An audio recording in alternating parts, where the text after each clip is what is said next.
And good evening and welcome everybody into the Kresge Gymnasium here at the Albion College. Jim Funderburg along with Jim Bellamy as we get ready to do a game number 2, second night after Saturday night here to come over and do a doubleheader tonight here with the Albion Britons, and the opening game for the ladies tonight, Jim, the Kalamazoo Comets in town, and this should be a ball game I think that everybody's looking forward to. A ball game that you'd have to think that the Brits should be able to come away with a W with. Well, it's the kind of game where you look at it on paper and you say, yes, this does stack up in the advantage of the Brits. But as we learned on Saturday, we thought in the men's game that was going to be one that you thought you'd have, but then you have to play, the full 4 quarters in the women's case and get the job done. They came out strong on Saturday, but were able to close the deal. This is a game, though, that I think on paper really does set up well for the Brits.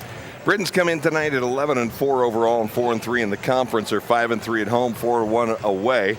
Kalamazoo, the Comets come in at 3-12, 2-5 in the conference, 2-4 at home, 1-6 on the road. Katie Miller is their coach. She's in her 6th year. She's 45-95, 28-59 in the conference. She is a 1998 Mount Union grad, and anybody that really knows anything about D3 athletics knows that Mount Union and Wisconsin Whitewater always are the 2 teams on the men's side that always hook up for the football. But on the ladies' side, their basketball program is about as good as it gets in D3.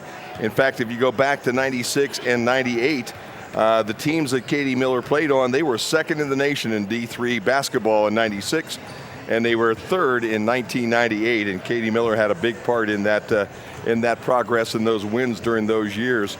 Over the weekend, they defeated Olivet 68-61 on Saturday, and they had a record high for 3-point shots on Saturday, Jimbo. Yeah, they hit 12 3-point field goals in the game, which tied their program high. The 2 leading scorers, Miller and Kozel, hit 11 combined threes, and Miller scored 25 and Kozel 23 in the victory. And then Simon also had a double-double, nearly a triple-double, Jim. 10 points, 10 rebounds, and just fell a few assists shy with 7 assists. So a very well-balanced game for the Comets to get the W there. However, again, you look at their statistics, you look at the fact that coach comes from a Mount Union program that definitely had a scoring edge statistically throughout the year. The Comets, though, find themselves on the opposite end of that spectrum, coming in, giving up almost 20 points a game, more than they score in conference play, about 54 to about 73 a game. You look at the Albion Britons here tonight.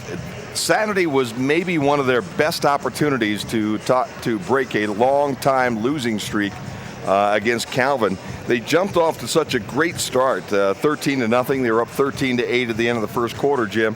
And then by the halftime, Calvin had cut that lead to 22-18. And it was that third quarter when Calvin scored 25 points compared to 17 for the Britons that things started to turn around the opposite direction. Yeah, and it was one of those games where we looked at the first quarter and we saw the lead and the fact that Calvin had only attempted a few field goals through a good majority of the first quarter. And you just kept asking, you kept saying this lead needs to grow. We need to grow the lead. The team needs to grow the lead. And it just never happened. And they made that fatal mistake of letting Calvin stay around. And when you let a good team stay around, they're going to figure some things out. They came back from a little bit of a break. They were still kind of knocking the rust off. Both teams were. It was pretty quiet in the gym. And so, it wasn't as much a home court advantage, I think, as the Brits would have liked. And it allowed Calvin to, kind of fight through the early struggles. And because the Brits weren't building on that lead, it gave them every opportunity to come back. And come back they did, especially with that third quarter. Well, the Britons ended up shooting only 35.9%, just under 36% on the afternoon, 23 for 64 from the floor, compared to Calvin, who hit a little over half of their shots they took from the floor here at the Kresge. They were 23 for 45. Neither team really set it on fire from behind the arc, although the Brits were 6 for 24. Calvin was 2 for 9. When it came down to, I think, for both those games, a big factor in both those games were free throws. And in a situation for the ladies that afternoon, Calvin was 83%, 15 for 18 on that afternoon. And the Brits only went to the free throw line 11 times, hit 6 of them. And when you take a look at the difference in that number all by itself, there's the difference in the basketball game as the Britons go down 63-58 Saturday afternoon. That was not the only reason, okay? No. They shot cold. They were a little cold, as you said, from the floor after Long that stretches. first quarter. Yep. And it just was an afternoon that looked so promising to get started. And then by the time that everything was over and done with, it was another Calvin victory, and they were walking out of this gym with big smiles on their faces. Yeah, it's just one of those games where, as it's set up, you got out to the hot start. They weren't even shooting the ball. They were turning it over at a record pace. And yet, I think once they hit a number, somehow the basketball fortunes just kind of, the number just stopped on 13, and they could not push it past that. Yeah. And, 13 is not an insurmountable lead, especially early in the game. You can wipe that out with a good 15, 16-0 run. And that's pretty much what they did in that third quarter, is they took a tight game, they blew that one wide open, and even though it was an 8-point advantage for Calvin in that third quarter, a lot of those 25 points came in immediate succession to each other without a Briton score. So that took a tight game into a little bit of a lopsided game, and then they were having to claw their way back, and then again free throws down the stretch being what they were. But your point to the limited number of free throws the Britons shoot, they didn't do a good enough job in that second half of attacking the basket. They started settling for those perimeter shots, and O'Curry was really not having her kind of game. She had a few, good short spells, but as you'll recall in that game, she also ran through a really hard screen, and I don't think that she was quite the same after that.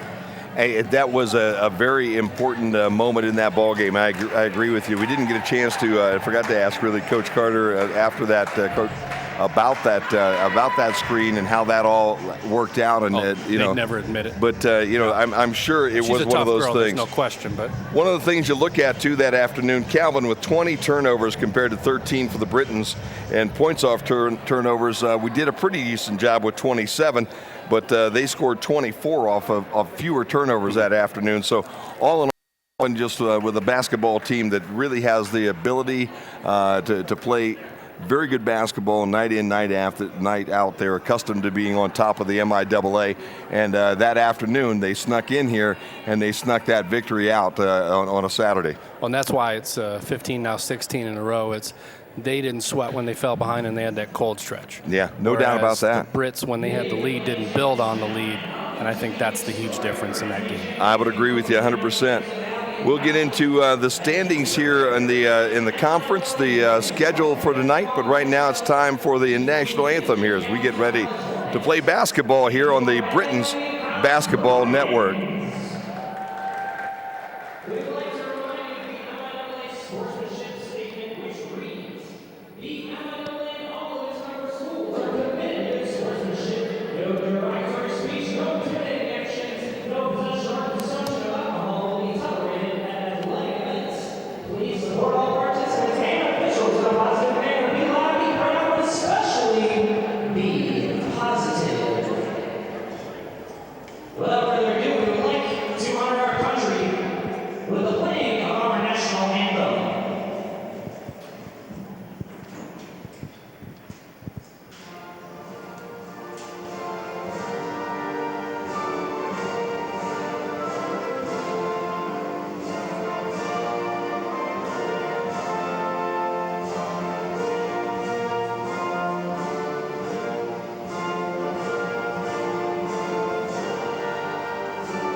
It is now time to introduce the starting lineups for each team participating in tonight's contest.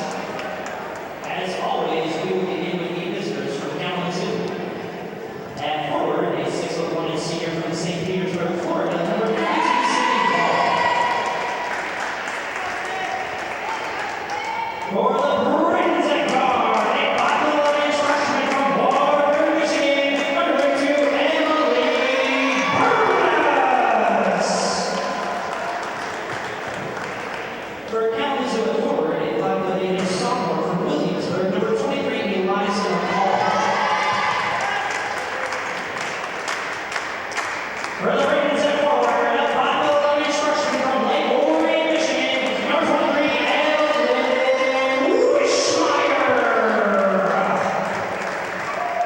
For Kalamazoo at guard, a 5'7" junior from Ada, number 13, Emily Kresge.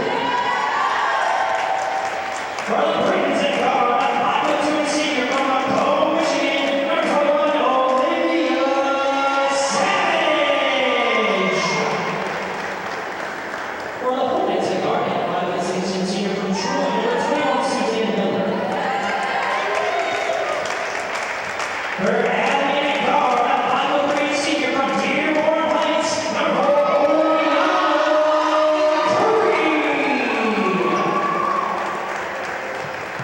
Lastly, for Kalamazoo at guard, a 5'7" junior from Portland, number 34, Danielle Simon.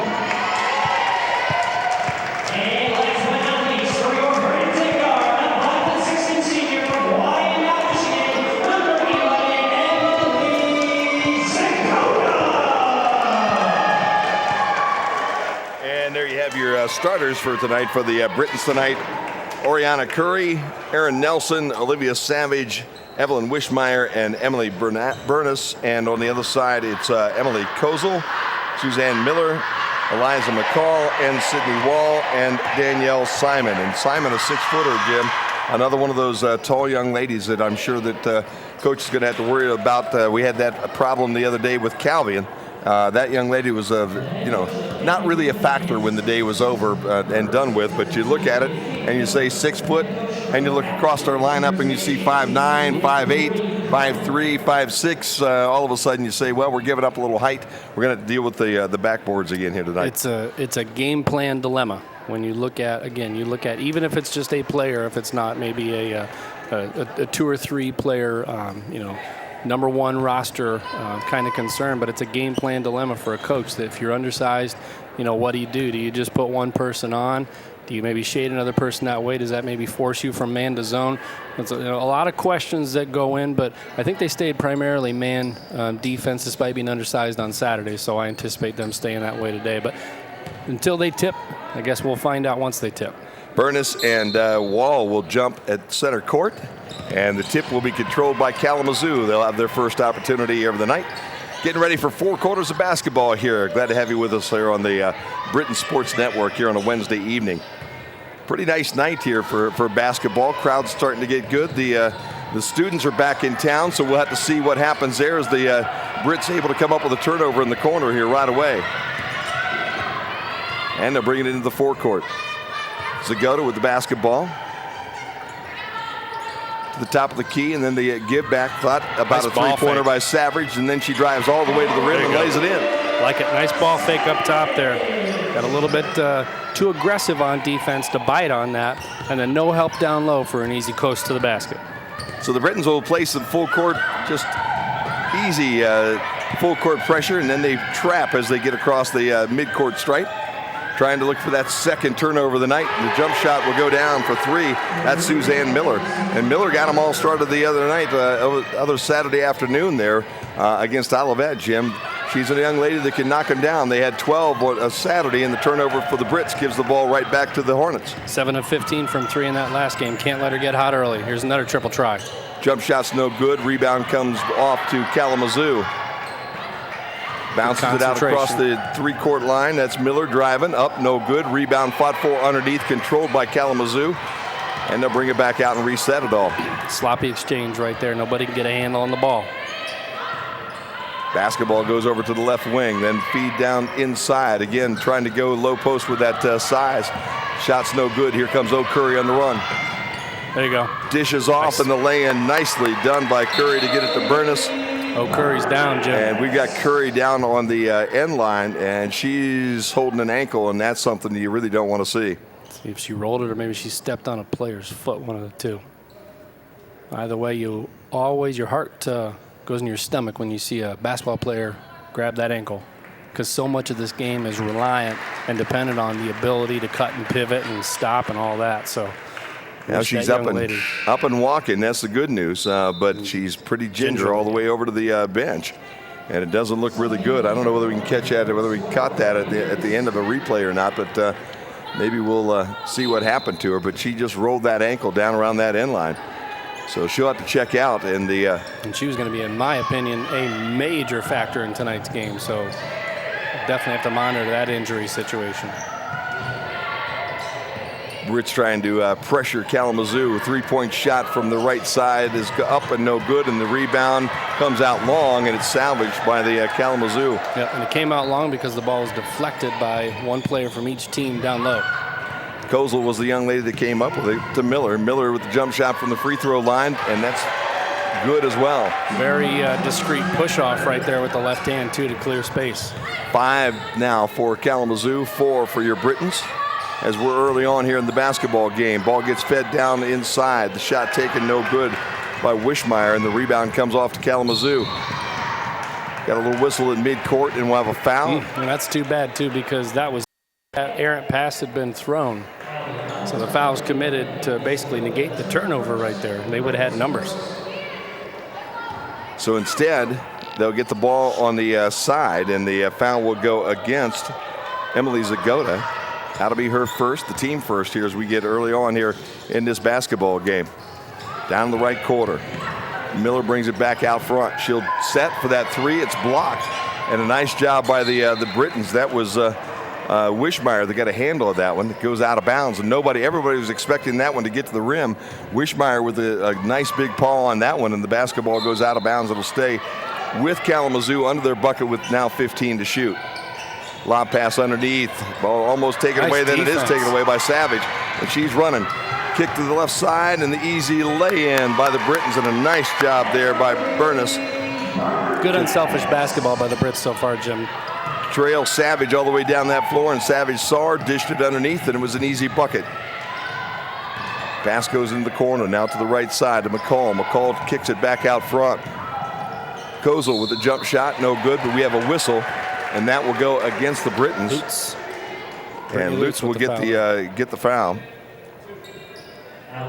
Brittany Lutz came in, if you just joined us right now, for Oriana Curry, who went down in the basically the second series of the basketball game here tonight with looked like an ankle problem. And I see her down at the baseline, Jim, walking with one of the coaches, smile on her face, and she is putting a lot more weight on that left foot now, and that's a really encouraging sign because she was not putting a lot of weight on it as she was coming off the floor. Kozel missed the opener, but she got the second one. She's an 80%er, so 1 out of 2 makes this a 6-6 basketball game here on the Britons Basketball Network. Don't want to read too much into it, but hopefully that sign down there means we'll see Curry back in soon. Dish out comes to the front, then into the paint. The turnaround jump shot is no good by Wishmeyer, and the rebound again comes off to Kalamazoo. It's pretty much one and done, Jimmy. Not getting any offensive rebounds. In a hurry to the other side, down to the corner, and then back out front. Simon gives it off to Kozel. Back to Simon. Dishes down on the right block, and we've got a whistle and a foul as they go inside to Maya Goff. Burness with the foul on the bump right there. And again, you talked about the free throw shooting discrepancy. Isn't that a case where the numbers are going to be in the opponent's favor? The Comets now second time at least to the line for 2 shots because they're getting the fouls in the act of shooting instead of those little nickel dimers up at the top of the key, Jim. So Burness with her first foul of the evening, and the first free throw goes through for Maya Goff. Munoz checks in for Danielle Simon. Goff's a 50-50 free throw shooter, so she hit her one. Let's see this one come off for a rebound for the Britons. And the second one rolls around, catches the glass, and goes in. The Britons about ready to sub in real quickly. Mackenzie Fairbanks comes in.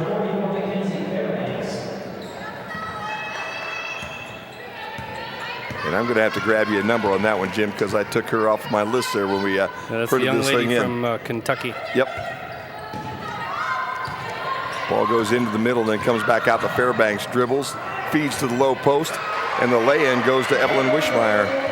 Nice job by the Britons. Sam 8-8 Carter. now. Sam Carter comes into the game. Carter, Jimbo. Forgot I have these awesome live stats sitting. I'm just It busy really looking is. at my paper. Jump shot no good, and the rebound comes off to the Britons. They're in a hurry. Dish out to Carter. She'll pull it up on the right side, gives it out to Fairbanks, and they'll work it around the horn. Kick into the corner. Fairbanks hit a couple of those jumpers here the other day. But right now, the Brits happy to play on the perimeter here early. Carter cuts inside. Jump shot from the left side by Savage is no good.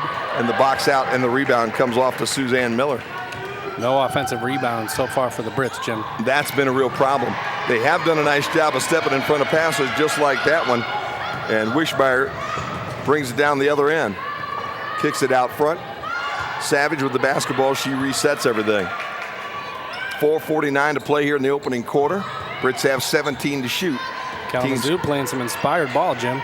Inside to Wishmeyer. She's got the lay-in. She'll get the harm. And Evelyn Wishmeyer is having a pretty good night so far. That's 4 for her so far, and she'll get a chance to make it 5 at the free throw line. And a big part of why that play was successful is where that pass was delivered, Jim. That pass was delivered right around shoulder to head height, which allowed her to have her eyes up and go right up with it instead of bringing it from the waist up where they could have tied it up. Free throw will spin around, no good. And again, Kalamazoo comes up with the basketball. We have a jump ball situation. And the arrow is pointing down Albion's way, so it will be Albion basketball. Poor Eliza McCall, number 23, had 2 different Britons on her going for the tie-up right there. She wasn't getting up from that spot. Savage will throw it in. She'll get it to Carter in the wing. Back out front. Savage looks like she's looking for someplace to pass it, basically not shoot it. And with Curry out, Carter's another one who they might need to rely on from that outside range. Well, you got to believe with Oriana Curry being a senior right now, this young freshman is getting her opportunity to audition for next year. Wishmeyer tries to take the step inside, and we'll get a call against one of See the. if they got Munoz. I didn't catch the number. It's one of the Hornets here. We'll get a 34. That'll be Munoz. No, that's Simon. Simon, yep. Danielle Simon. That'll be 1 on Simon. They had 34 and 14 in the vicinity, so it's basically just take your pick. They'll lob the pass close to midcourt. But again, see, that was a foul committed way away from everything, so it didn't produce any free throw opportunities. Wishmeyer gives that ball to Lutz, and Lutz lays it up and in. I'll tell you what, got to be happy with the way the Britons are playing right now, but Kalamazoo hanging tough early. Turnaround jump shot is good, and I'll tell you what, you really can't let Maya golf all by herself underneath the bucket like that. She'll turn around and put it right back in. Curry getting ready to check in, Jim. That's good to see. Curry Paige Risch. Looks like Curry's about ready to play some more basketball. Savage with the jump shot for 3, and that's got nothing but cords. Olivia Savage makes it a 15-10 ball game for the Brits, and they steal it away. Carter. Wishmeyer, 2-on-2. She'll pull it out and wait it for all the help. way. Fairbanks all the way down off the glass and in. And the Brits open up a 7-point cushion now. Got a timeout. And Kalamazoo wants to talk it over. So with 3:14 to play in the opening quarter, the Brits have opened up a 7-point cushion, 17-10 here on the Britons Basketball Network. Tell you what, Jim, around the conference tonight as we take a look at some things, Alma is at Adrian, St. Mary's is at Olivet, Hope is at Trine, and Calvin is at Rochester. And in the conference here right now, Hope is on top of the conference at 7-0, tied with Trine. Then it's Calvin at 6-2. Albion is at 4-3. Adrian and Alma at 3-4. Kalamazoo's 2-5. St. Mary's and Olivet at 0-7 so far on the season. Well, you're looking at getting into that postseason tournament, Jim. You have that 3-4 record shared by Adrian and Alma right there. You want to break that log jam, keep yourself in the upper half. The Brits are going to need a win tonight and probably have to run a couple more off in order to have a little breathing room. So the Hornets and the Britons are locked up here tonight at Kresge Gymnasium. And it's been a good one so far. Steal.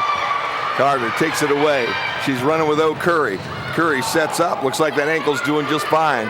Dishes it back outside. That three-point shot no good, but Fairbanks is there to pull it back down. She'll miss the shot, and MIAA Goff will pull it down for the Hornets. Love the hustle to get the board. That was a tough shot to go back up, though. A runner going sideways. Interesting basketball here early, and things are moving pretty quick. Amanda Moss, number 10, with the basketball. She just checked in on that last dead ball.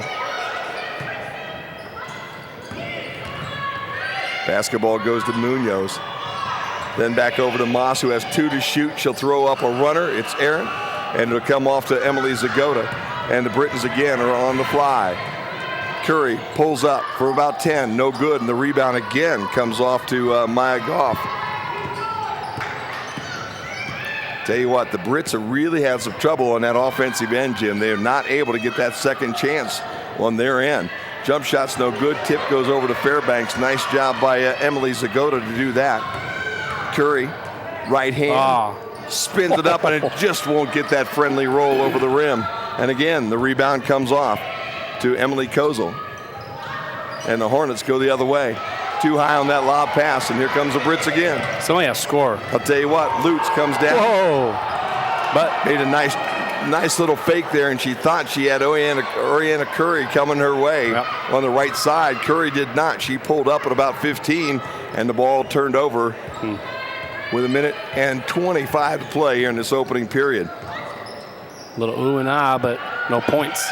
That's kind of where we've been. And again, here we are with a 7-point lead for the Lady Brits, and they're stuck on that. Kozel was double teamed. She gets it to McCall. They lob it inside. Carter's there to take it away. Had a size mismatch, but threw a bad pass right there. Curry thought about it, then put it into gear all the way to the rim. Good idea for Curry. She finds the easy one right there at the bucket. 19-10 now. This is what the Brits did not do on Saturday, Jim. Yeah, no doubt about that. Had the opponent going into a cold spell and just could not pull away. Moss, need a nice 6-0 run. Behind her back, then kicks it back outside to Munoz. Jump shot's no good. Catches the hand of Eliza McCall, goes out of bounds. One of the cheerleaders picks it up, and it would be Britons basketball. Wholesale substitutions, 1 for the Brits, 3 for the Comets. We'll try to reset those players here in a moment. Emily Burness is the young lady that came in for the Britons, and she inbounds on their end along with Paige Risch, and Risch will bring it to the front court. Britons can take this down to about 9 seconds. That's the differential in the shot clock, on the game clock. And Curry says, nope, I'm going to attack. And she does, and she'll draw the foul at the rim. And Jim, it does look like that foot is not giving her any problems, and that's great news. No, that's Miller, and that's her first. That's 3 on the team now, both teams with 3 personals. This is what you want from those free throws too, Jim. You want them producing, those fouls. You want them producing free throws. The first one's up and good, and the Britons are the first ones, the 20 here this evening. They're up by 10. Let's keep growing it. Second one rolls right on through as well. And the Britons again, pressure. Exactly what you want right here. If KZU's not going to score, then you just need to keep putting them in. Shot clock is off. The double team is effective. Kick goes down in the corner to Moss. She'll kick it inside. Then back outside. The jump shot by Miller will be a little too strong. Rebound, though, comes off to Kalamazoo, and we've got a whistle and a foul underneath. And judging by the look, that's Emily Kozel. And I think Kozel caught going over the top there. So the Britons will have one last opportunity with 6.2 seconds to play here in this first half. And they will roll it in to Curry, and she'll bring it up to the free throw line, pulls it back out behind the three-point line, takes the shot at the buzzer, and it will not go in. We played 1 here at Kresge, and the Britons are up 21-10 here on the Britons Basketball Network. Interesting first quarter of play. Here's that injury earlier in the opening part of the first quarter here. Didn't get a chance to see what happened. And stepped on a foot. There you go. Rolled that left ankle right there. Ouch. Just came off that right foot of the defender. Good job by Sam right there. I'll tell you what, Sam Murphy. That Sam Murphy is the best replay person in the entire MIAA. There's no doubt about that. We love you, Sam. Atta girl. I want to let folks know that Eugene Robinson, a columnist for the Washington Post, will deliver the keynote address for Albion's Martin Luther King Jr. Convocation and Community Celebration January 30th at 7 p.m. inside the Bohm Theater in downtown Albion. Presented by Albion College and the Albion branch of the NAACP, this event is free and open to the public. That is January 30th at 7 p.m. Bohm Theater in downtown Albion.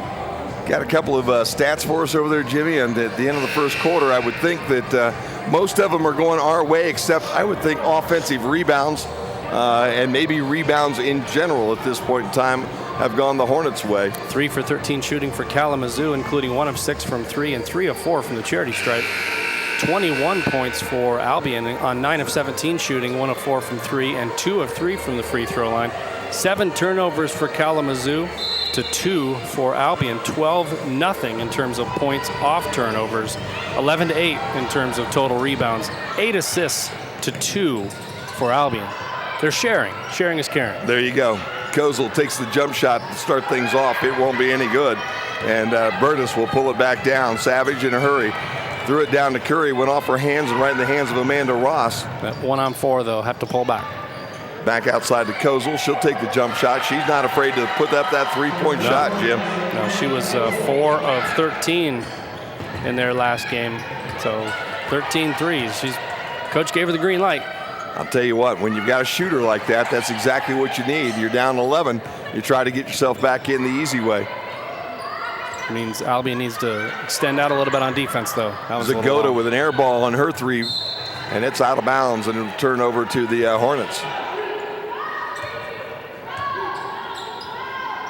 Quarter number 2. Good to have you with us here on the Britons Basketball Network tonight. Don't forget, when you come to the gym nowadays, we have the cameras working and the big screens working, and have several of the replays going off, and also have the fan cam going on here.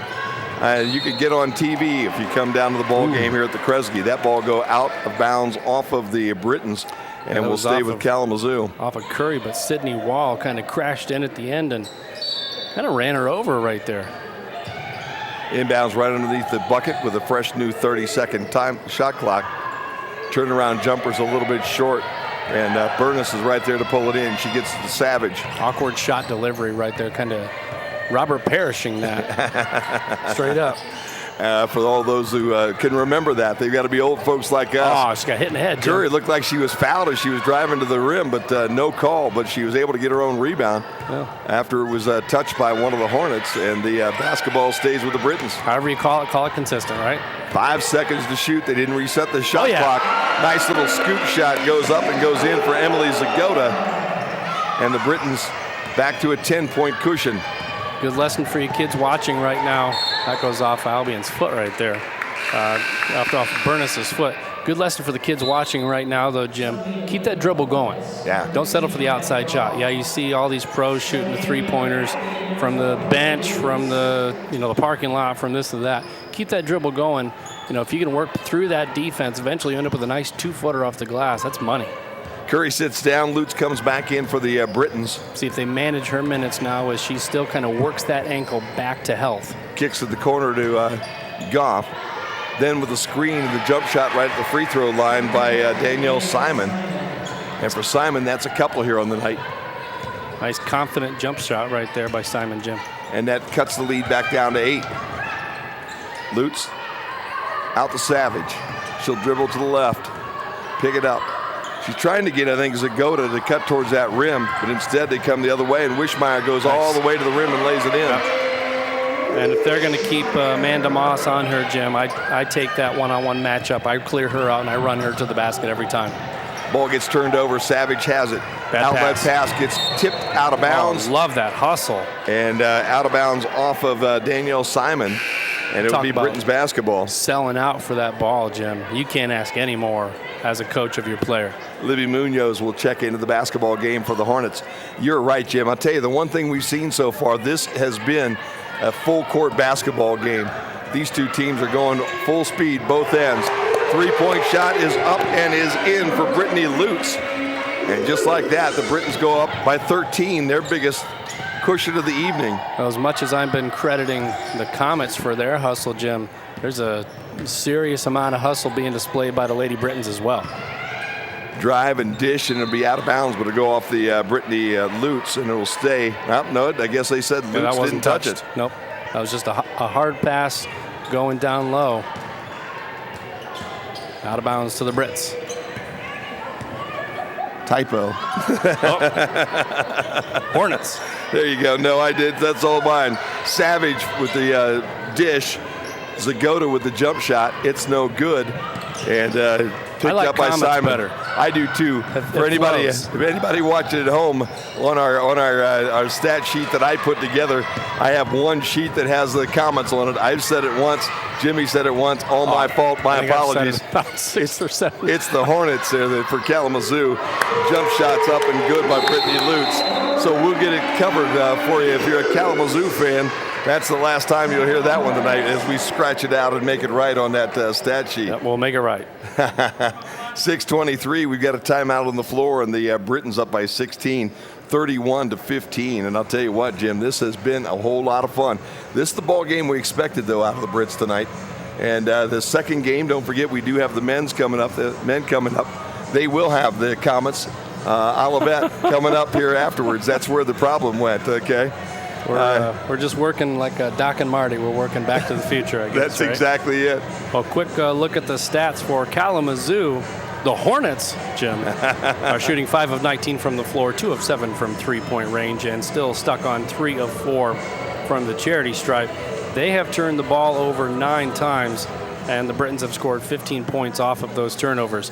Rebound edge slightly to Kalamazoo, 14-12.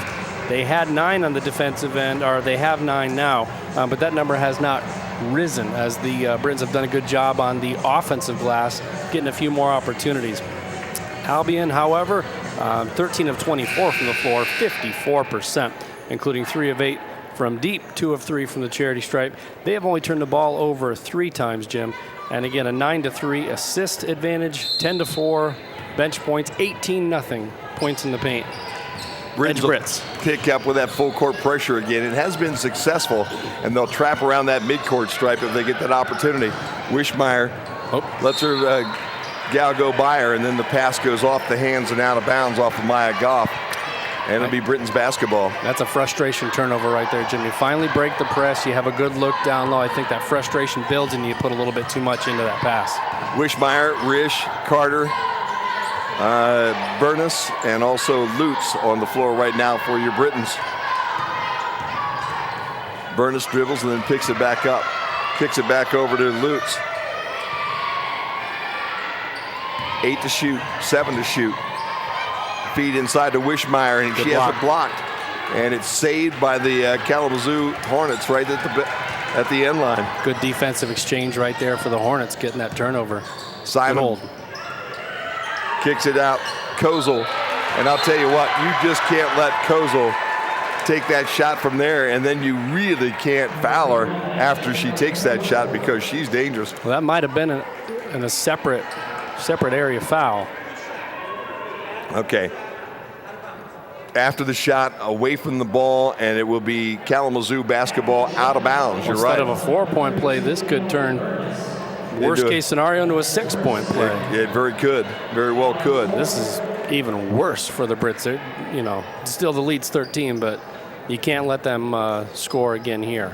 Burness was the young lady that was called for the foul away from the basketball, so the inbounds pass will come in for Kalamazoo. And that's 2 on Burness.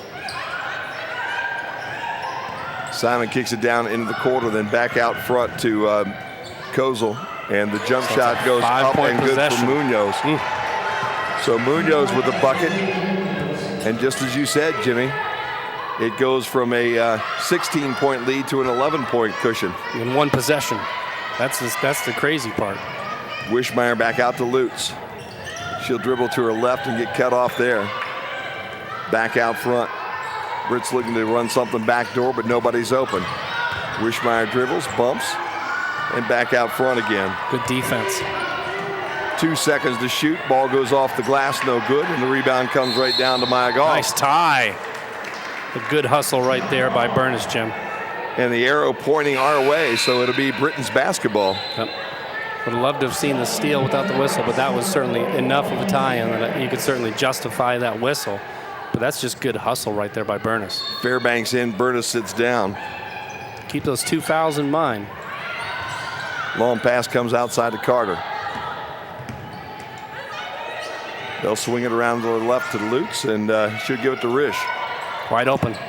Wishmeyer makes her move into the lane. Boy, it looked like a foul to me, but it will be out of bounds off the Kalamazoo. Coach Katie Miller applauding. Again, we've seen a lot of hustle out of those young ladies. So a clean block gives the ball back to the Britons underneath their own bucket. The lob in bounds to Carter. Brits look a little disjointed on offense, Jim. Fairbanks dribbles to the right, then kicks inside to Wishmeyer. She tries to bounce it along the baseline. Ball's rolling with 4 seconds to shoot. It's Hornets basketball. The jump ball situation will send the ball towards the Hornets end. A lot of action, not a lot of scoring. Last 5 points scored by the Hornets as they cut the lead to 11, 31-20, with 4:09 to play in quarter number 2.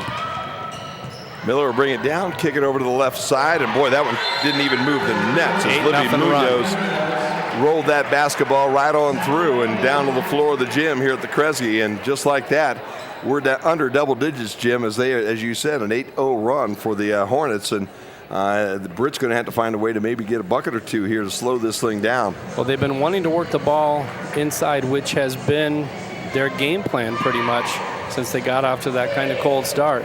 They really started finding success down in the paint. Problem is the Hornets have done an excellent job. Coach Miller's done an excellent job making an adjustment, improving that interior defense, cutting off those cut lanes to the basket. So what used to be a nice turn, one dribble, couple steps, and right up to the glass, that option is not there now. So, good defensive. He turned me down by accident too. It's your cough button, dude, not mine. Need the cough button there. Had to turn that one down for a minute. Well, the interior defense by the Hornets really made a nice adjustment, and now the Brits need to figure out another way to get that inside, whether it's setting another ball screen or something like that. They're going to need to continue to drive.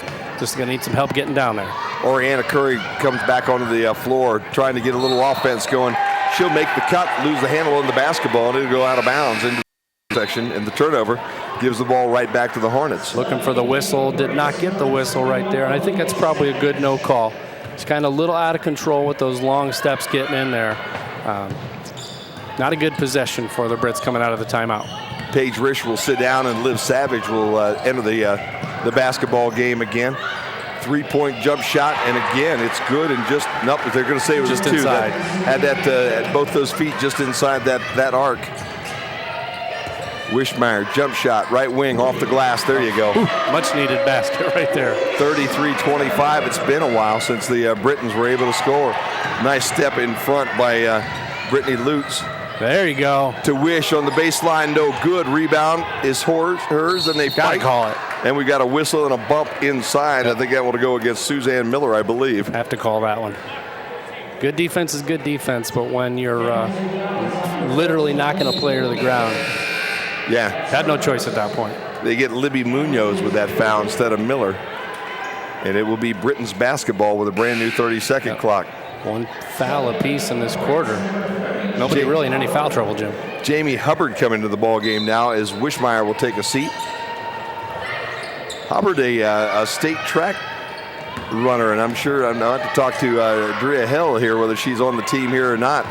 Curry misses the shot, and the rebound again comes right off to Danielle Simon. And the Hornets not wasting any time.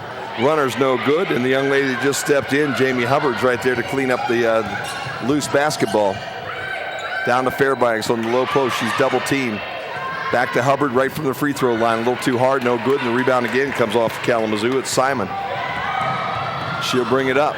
Sets inside the free throw line. And they're starting to find the range here in the Kresge Gymnasium as they've cut this lead down to 6 with 2.5 to play. Hustle will do this, Jim. Nice job on the other end by Brittany Lutz to answer that bucket. Took a tumble at the end of that shot, too. And I think she knocked the wind out of herself just a little bit. She was up breathing hard there. Looked like me running up and down that basketball floor. And not quite that bad, because I wouldn't be in the front court yet. Kick goes over to the left side. Amanda Moss with a jumper. No good. We got to push off underneath, no doubt. Emily Kozel with a big forearm shiver to the back, pushing things off, and foul right in front of the official there on the end line. Usually when the arm extends, that makes the call that much easier for the official. Libby Munoz will check in. Emily Kozel will get a chance to sit down. 2:07 to play here in the first half. Hope you're enjoying this one. It's been a fun one so far here from the Kresge. 35-27. Britons up by 8. They've led by 16 here today. And Kalamazoo really zoned the last 3 or 4 minutes. Oriana Curry looks like that foot's doing just fine as she hits the lane and floats everything over top. 37-27 now. Kick goes to the corner. Munoz with the 3, no good. Rebound to Fairbanks. Kick up front. And then back outside as everything was cut off. Hubbard had no place to go. To Curry. She'll bounce her way down inside. She won't get the bucket, but she will get the harm. Yep. And that's, I mean, you love the and one, but getting that foul that's producing the free throw is just as good. There are Comets in the arena now, Jimmy. They just walked in with their red sweaters, and we will have the men's game, don't forget, after the ladies are done. The folks from Kalamazoo watching us right now who still might be a little ticked that we got the name wrong, you know, we will always make it correct, and then we have no trouble making fun of ourselves a little bit for getting it wrong. So we've been sick. To our credit, we've been sick this week. That's why you hear the coughing every now and then and everything else. A little bit of a bug going around, and our broadcast crew got it. But we're doing okay. Thank you very much. Second shot is a little hard, and it comes off to Kalamazoo, so they split one. Curry gets 1 of 2. Lead back to 11, though. Double digits is what you want to think going into the half. Munoz brings it up and dishes it off. Hornets would love to cut this to about 6. The ball somehow finds eyes over to the left side and then falls right into the hands of Sydney Wall on the dish. And Wall gets the ball to bounce around the iron and fall home. So it's 38-29. Under a minute to play here. Jump shot by Savage is short. Rebound comes off and is stolen then by the Britons.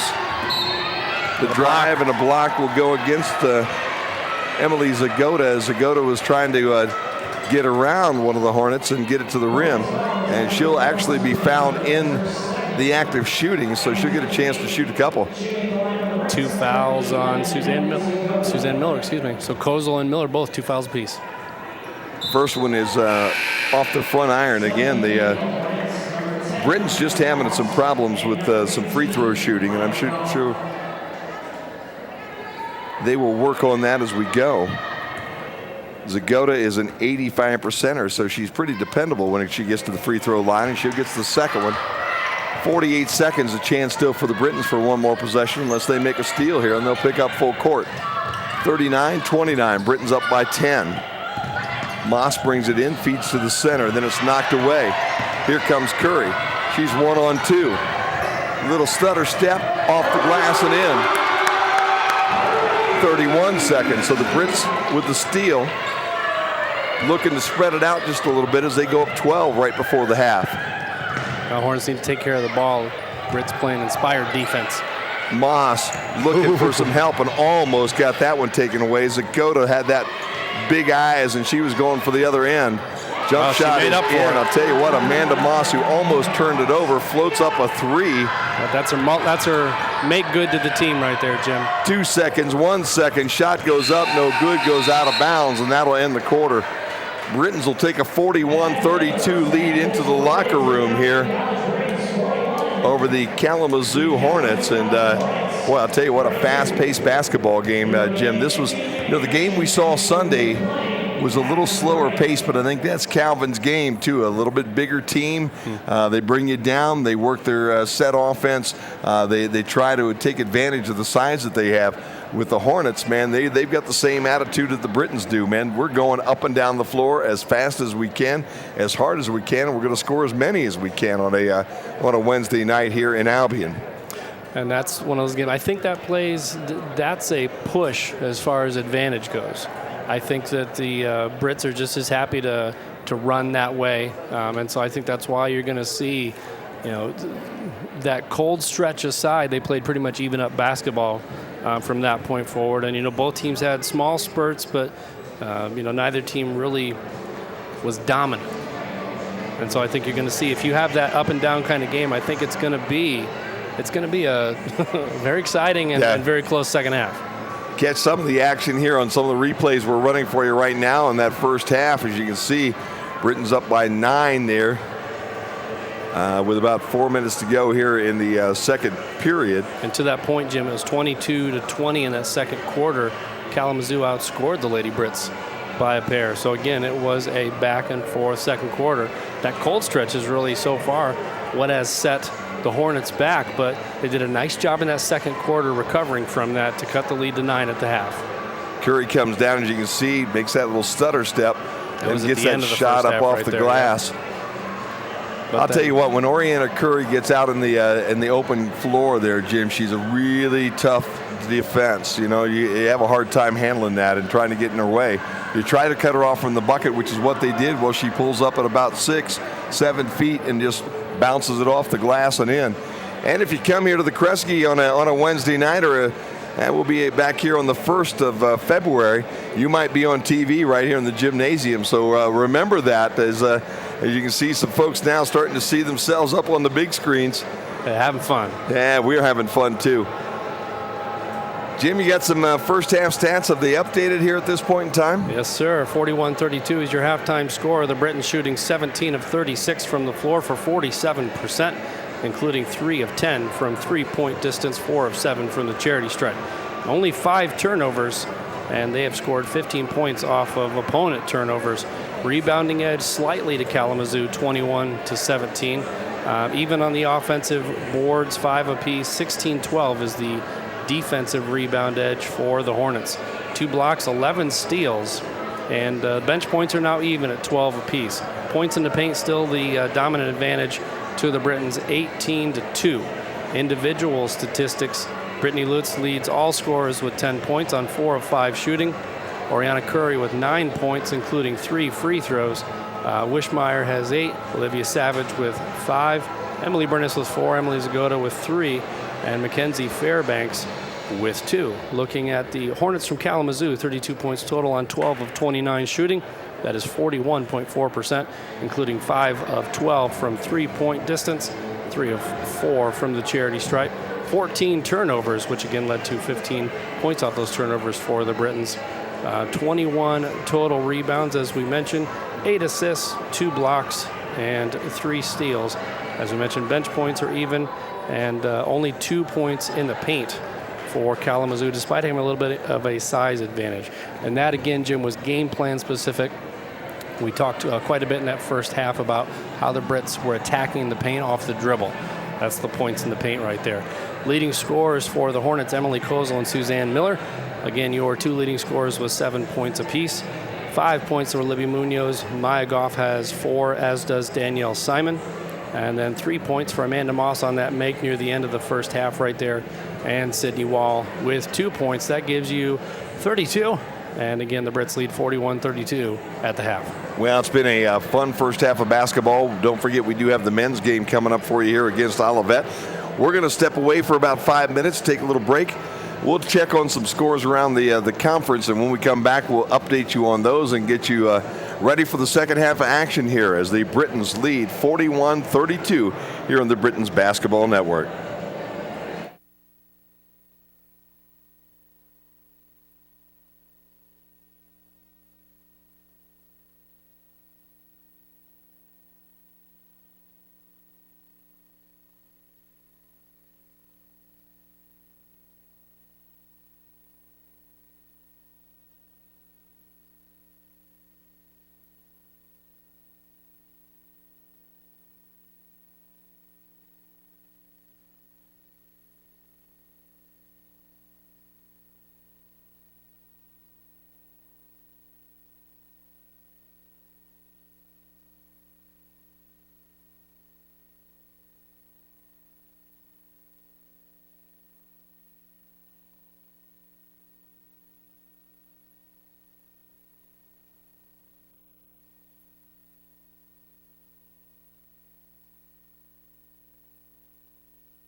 And welcome back into the Kresge Gymnasium on the campus of Albion College. Jim Funderburg along with Jim Bellamy. And back here at halftime is the ladies from Albion on top of the ladies from Kalamazoo, 41-32, a 9-point game. Jimmy, what do you think Doreen Carden was saying to her crew in the locker room? I would have to think it was relatively positive, the way that they played so far. Absolutely. I'd say it was very upbeat. I think it was motivation to see what kind of rewards and benefits you get from hustle. You saw how when they hustled and they attacked the glass, how many easy looks they had and how they were able to build a nice lead and sustain it for a while. And also you saw when Kalamazoo started upping their hustle game a little bit, how they were able to chip away at that lead and get back into this game in a hurry. So hustle pays dividends. I think that that's the big message. And so if you want to sustain this lead and claim a victory tonight, you're going to have to give hustle all the way through quarters 3 and quarters 4. Well, it was a fun opening half and a basketball game that was not lacking in movement as both these teams really got out and put it into another gear and moved it up and down the floor here all night long here in the first half. And I would expect the same situation here in the second half. One of the things, I think when we went to quarters in the women's game, Jim, I think that aided in the speed of this basketball game, especially for teams that like to get out and run, because you do have that little break. You get the first quarter, you play, you get a little break in between quarter number 2, get to catch your wind a little bit, you get to sit for a second or two, get your legs back underneath of you. When you're playing those 20-minute halves like they did a couple of years ago here, you really never had that chance to really catch your breath there for a couple of minutes in between the two of them. And I think that's picked up the pace oftentimes in the ladies' game. I would agree with that, and I think that'd be a great question to ask if Coach Carden does join us again in between games tonight. The difference psychologically in the team between quarters and halves. I think not only does 20-minute half does it tend to kind of drag on from time to time, but I think also there's a little bit more of a sense of urgency in those quarters. You're starting with a much more limited amount of time to begin with, and it seems like before you know it, you're into the end of a shot clock or the end of a quarter or the end of a half or whatever, where it just feels like there's a little more sense of urgency all the way around. And I think that also adds to the excitement and the speed at which these ladies play. Well, it should be an interesting second half of basketball. Both these teams would like to get a W tonight on a Wednesday night. It's a big conference win for either one of them. For the Hornets, they are 3-12 on the season and 2-5 in the conference. And for the Britons right now at 11-4 and 4-3. You have a situation here where if they really want to stay in the middle of this, they need to keep winning here at this point in time. And then they need to figure out a way to sneak one away from Hope and Calvin as they roll down the second half here of the schedule. The Hornets are out on the floor right now. It's going to be Kozel, Miller, McCall, Wall, and Simon. And Coach Carden will answer, and she has Wishmeyer, Burness, Savage, Curry, and also Zagota, who got the start tonight as that fifth person. So both teams back to their starting lineups, and the home team gets the basketball to open everything up here in the third quarter. Lob pass to Wishmeyer down on the baseline. She'll kick it into the corner. Three-point shot, a little bit too hard. But Savage there to pull down the rebound, and a nice job there by the Britons. And the shot clock resets, which means you don't have to go straight back up unless you have a really good look. Burness gets another shot to open things up. She'll miss that one, and Savage will track this one down. And she'll turn, and she'll fire it off of one of the Hornets and out of bounds. That was Miller that caught that one right around the waistline and out of bounds. It'll be Britons' ball again, and they'll reset back up to 30 seconds again. I think Liv Savage and her hustle, again, good things happen when you hustle, and she has been all over the floor to start this third quarter. Liv Savage, another one of those seniors. She's 5'2". She's out of Macomb, Dakota High School. And there's a couple seniors on this basketball team that we're going to miss next year, and that's Curry, the other one. Zagota with the basketball. She wanted to throw it inside. They're asking for it. 8 seconds to shoot. Curry has it blocked. And man, I'll tell you what, a nice job there by 32 Wall. Down on the other end, there was a bump but no call. Wishmeyer fights for the basketball, lost the handle of it, and it goes back up, no good by Miller. And the Brits come out with it. And Curry, 2-on-1, in fact 3-on-1, and she will get the foul I think she could have bounced that along the other side if she'd have made their mind up a little earlier for an easy bucket down to Savage on the left side. Curry instead, being the scorer that she is, had that bucket in her eyes, and she's taking it to the rim, Jim. Yep, and she lost a little time because of that ankle injury in the first half. I think she's trying to make up for lost time. You don't want to press, though. You want to let the game come to you a little bit. Curry missed the opener again on this one, and I'll tell you what, a little bit unusual there for Oriana Curry. 80% or 79.4, and she is now, I think, 1 for 3 from the free throw line tonight. She gets her second one, so I think on both opportunities now she's hit 1 of 2, and the Britons back to a 10-point cushion.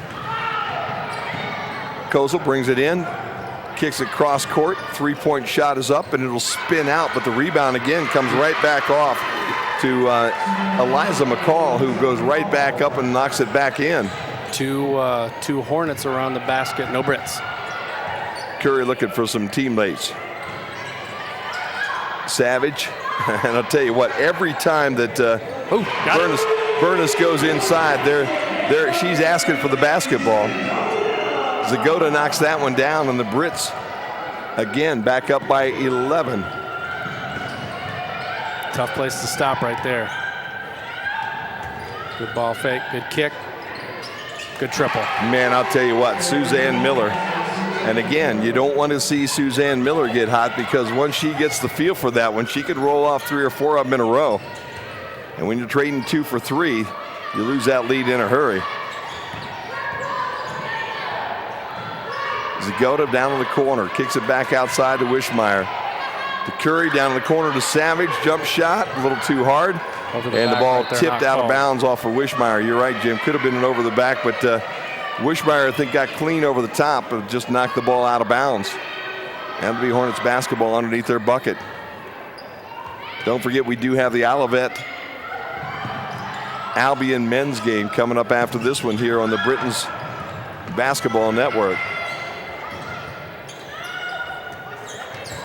18 to shoot, and they'll take one, and that's Miller again. And I'll tell you what, you don't want Suzanne Miller to get hot. She had 25 against Olivet. She's starting to light it up now, 13 now in the evening for Miller. Gonna need to extend that defense out, Jim. Savage drives, dishes. There you go. There you go. Missed the first one, but stuck with it. Bernice calls for that ball every time she comes down. The first time she left it a little bit short, got her own rebound, put it right back in. Wishmeyer thought about getting that and then was a step behind, and she almost had to pay for it. Tap back will be saved by the Hornets, and a foul will go against Bernice as she's out trying to dive for that basketball. It seemed like the Brits were just about a half step behind everything right there. Wishmeyer looked like she had an easy runner, was a step behind, and then that little tip again, just a little bit too late. Yep. Fairbanks comes into the basketball game along with Brittany Lutz now for the Britons as we keep fresh legs on the floor. Need to see a little bit more decisiveness out of the Brits right now. Very tight, very tentative. Britons with a 7-point lead. They've led by 16 at the height of their lead in the first half as the drive will go in. Wow, I'll tell you what, that one looked like it might just come out, but it didn't. Emily Kozel gets that one, and that's 9 now for her. It's like you said the other day when we were calling the game, Jim, is you get a nickel dimer on the other end. But you always teach you, throw it off that box on the backboard right there. Something about that big old white square that's up there that's magic. Every time it hits there, it goes down. Makes you think there might have been a reason why they put that box around there on that backboard, huh? Sydney Wall gets the foul. That's number 2 on her. Open look. Long 3-point shot. It's got nothing but net for Emily Zagota. You can't give a good shooter that much time and that much space. That one really almost an NBA type 3. This one off the mark, and Lutz is right there to pull it in. Good decision to hold right there. Savage brings it up the front court to Zagota between her legs. Wishmeyer going to set that pick there for Savage. She'll bring it to the baseline and then dish it back outside. Oh, good passing.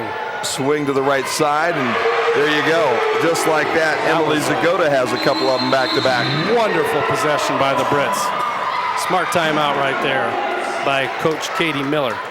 Gotta like the way that ball was moving on that one, Jim. You know, the ball gets where it needs to go a lot quicker if you're throwing it, not dribbling it. And that time they had the ability to swing that ball all the way from the left corner back over to the right wing, and a wide open jump shot. And Zagota, after hitting the first one, really had the confidence to knock that one back down. It was confidence. Also, it was excellent ball spacing. Excellent player spacing right there. Again, you see the open look. Breakdown in communication. Somebody collapsed right there and did not kick back out. And the good shooters are going to take advantage of tight shot spaces, let alone wide open looks. And on the other end, another good shooter. You're giving her 2 steps. I mean, they'll take that and they'll knock that down. Look at the space. Yeah, way too much. And look at the distance, though. I mean, she's a good 2 paces behind. 3 feet behind, 4 feet behind that line. Yeah, and again, they're shooting from the inside line, not the outside line. Yeah. She was 2 or 3 paces behind the outside line. Behind the right men's there. line, you bet. No doubt about that. Brits shooters trapping the in space. backcourt. Kozel with Zagota all over. Back Really out trouble. front comes to Simon. And again, Zagota looking to attack her. There's the pick. Simon bounced that one off of her chest there for a minute. To the other side, and up and in goes Sydney Wall. When Wall gets down on that low post, man, she's hard to handle. She's about the tallest young lady on the floor right now. Yep, strong too. Once she gets her spot, nobody from the Albion team able to move her off that spot. Good ball fake, good kick. Threw it at the feet though right there. Tried to get it into Fairbanks, and the turnover goes the other way. Here comes the Hornets. Ball on the move. Nice job by Wishmeyer to swat that out of there. And she says, nope, not down here. Not on my end. Not while I'm around. Interesting substitution right here. Jimbo Moss comes in for Sydney Wall. So they're going a little smaller right now with a little more speed. Coach Miller must have been thinking maybe we're not quite capable of matching up the way that we want to. Well, give her rest too. I mean, she's been logging some serious minutes so far the first 3 quarters. Moss Give her a little has done a nice job of knocking one down, too, when you get her open. She has the ability to throw that ball on the rim, too. Behind the back goes Susan Miller. Lost the handle for a second. 6 seconds to shoot. Good job by Zagota right there for the pressure. Savage with the defense. Fairbanks with the rebound. And the Britons have the basketball again. Good job to settle it down right there. Zagota says, hey, I've been hot. This one's just a little bit off, but the battle underneath. Oh, nice, like it. Jump ball situation. Arrows going the other direction, That's unfortunately. okay. That's okay. Good effort, though, by the Britons. Savage will take a seat, and Rish will come back in. The good thing about the alternating possession is you get the tie up right there. Yeah, it's going to go the Hornets' way. Next one's yours, though. No doubt about that. And you never know when that's going to happen. It could happen at a very key point in the game. Britons will pick up again with token pressure at full court. Then they'll trap, and they'll go hard. Kozel will bring it across. Kicks over to Miller. Munoz looking for some space. Drives in between the trees. Puts up a shot. Over the back. Fairbanks pulls down the rebound. And you're right, Jim. A good job by Fairbanks to hang in there. And Amanda Moss, who just came in that last possession, gets called for the foul. Moss down there kind of in the trees, Jim. She really But she's attacking the ball. I mean, you know, you always you get a little critical with the over the backs, but you love when your guard, that's a kick. Yep. But you can't fault the hustle. You know, again, you never know. If she doesn't make contact right there, might get a deflection, might keep that possession going. Suzanne Miller with the kick. Britons basketball. 23 to shoot. Rish to Fairbanks. Heading to the left side to Lutz. Brits looking for somebody to cut along that baseline, and Fairbanks drives hard. I'll tell you, a little body action there as she bounced off of Suzanne Miller. Jump shot no good, and Miller's there to pull in the rebound. Double team. Wishmeyer takes it away, but she bounced it on the end line, and it'll stay with Kalamazoo. They had a beautiful trap, too. That end line almost becomes your third defender in that 2-person trap right there. You have 2, and then your back is turned to the action, and really all you can do is hunker down and call a timeout. Sam Carter comes on the floor, and I'll tell you what, Miller was over there talking about a little bit of bumping that was going on inside. She's not the biggest young lady on that floor. Hustles all over the place. They got a great shot on the other end. When she gets down there amongst the trees, things get a little bit dicey, and she's in trouble right now with the double team. Good composure right there. Kick goes down to the quarter to Moss. She'll drive baseline, lost the handle. Britons basketball. Try to kick past Maya Goff, Jim. Lutz starts and then pulls it back out into Fairbanks. She'll dish off to Wishmeyer. Right hand up off the glass, and a nice job for Wish to lay that one in. And the Britons at 55 now, 44 for Kalamazoo. Back up to that 11-point lead. Always looking for the trap. Ooh, another Fairbanks push right there. Moss dribbles right side, then kicks over to the left corner. Oh, nice ball fake. Goff with a shot, no good. Rebound comes off to Albion, but there's a whistle and it will foul, I believe, on Fairbanks underneath. I think it's going to get Wishmeyer. Clear out underneath and... oh, no, you're right. Yep. Fairbanks. Both of them were down there. Fairbanks, a little bit of a wrestling match going on the baseline. Yeah, you saw that box out, and then you saw that moving. I mean, boxing out, you usually have to hold your position right there, but you can't hook with your hands, and you can't keep moving your body backwards, especially if they go airborne. Simon comes in, and she'll inbounds. Kicks that basketball over to Kozel, who came in as well off that dead ball. Munoz will take the jump shot, no good, but the ball gets tipped, and it stays with Kalamazoo. Simon down, bounce pass to the corner. Brits out there for defense. Fairbanks with a good job, but again, that long rebound stays with the ladies in black. Britons have done a nice job with defensively, but the ball just bouncing where they aren't here in this possession. And when it is where they are, they're not getting a hand on it. That's got to be a push. Jimbo. Lob goes down to Kozel, and they will get a shove. And then an elbow to boot. Kozel's getting her money's worth and about 2 times more with those fouls. You see that little elbow at the end of it? Yep. You know, we've always said, oftentimes the ladies' game is a tougher game than the men's game on a Wednesday night. Wholeheartedly agree with that. And we're seeing a little bit of that here right now, and especially once you get a few tempers flaring down there, these gals get very competitive very quickly on a Wednesday night. Fairbanks will kick it inside to Paige Risch, and she'll bring it up. A lot more contact, I would say, in the women's game than the men's game. Risch will work to her right side, kick to Carter in the corner, floater up a little short, rebound Potts going the other way. That one's going to go against Jamie Hubbard, who came in off that last dead ball. And I'll tell you what, Suzanne Miller got about a 13-second breather, and she'll come in for Emily Kozel, and I'm sure Kozel probably won't be on that bench much longer. First foul right now on Jamie Hubbard, and that's 3 now on the Britons. In a hurry comes Miller. She's in the lane. She's got it up, and she's got it in. And nobody cut her off on her path right there, Jim. She had a purpose that time, Jimmy, and she found that seam that she needed. And as you said, nobody stepped in front of her. Fairbanks looking for help. Take that to the basket, you have a size mismatch. Hubbard hands it off to Lutz. Then it comes back out to Fairbanks. 10 to shoot for the Lady Britons. Missing their opportunity to drive inside, Jim. Fairbanks turns. There you go. That's what you're after. 57-46. That's what you asked for. She heard you. That's their winning formula tonight, is to drive. You can't start playing perimeter basketball when all night you've had the greatest amount of success driving in. Simon spins. Then there's a triple team, and she falls out of bounds, and somehow she gets it out to Miller.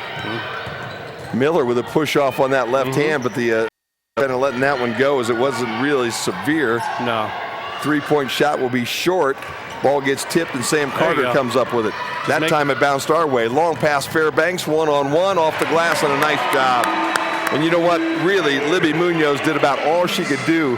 Didn't have enough space there to be able to set up and grab that charge. Tried to stay in front of the charge in Fairbanks, and Fairbanks with a nice job to bounce that off the glass. A little too hard on that shot right there. And there, just as we talk about her, she comes the other direction and pulls down the rebound. And that's about as open as Sydney Wall has been, so that's surprising, Jim. She's knocked down tough shots in traffic most of the night. That she had she had a step right there. Yeah, probably not used to having that much space. Needs a hand in her face. That's kind of a frightening situation every now and then. Risch kicks it over to Lutz, and Lutz misses the shot, but the rebound comes off to Miller. I'll tell you what, Miller's everywhere. She'll throw it at the buzzer. As the quarter runs out, it'll be a little short, and the Britons will take a 59-46 lead as we head to the final 10 minutes of this basketball game. And I'll tell you what, this has been a good one here tonight, Jim. Yeah, you don't dare take your eyes off the court. I wanted to try to keep an eye on stats as the quarter was going on, but it's moving too fast. There's too much. You're missing too much if you look down. So love that entertaining third quarter. 59-46 as we get you some stats here momentarily.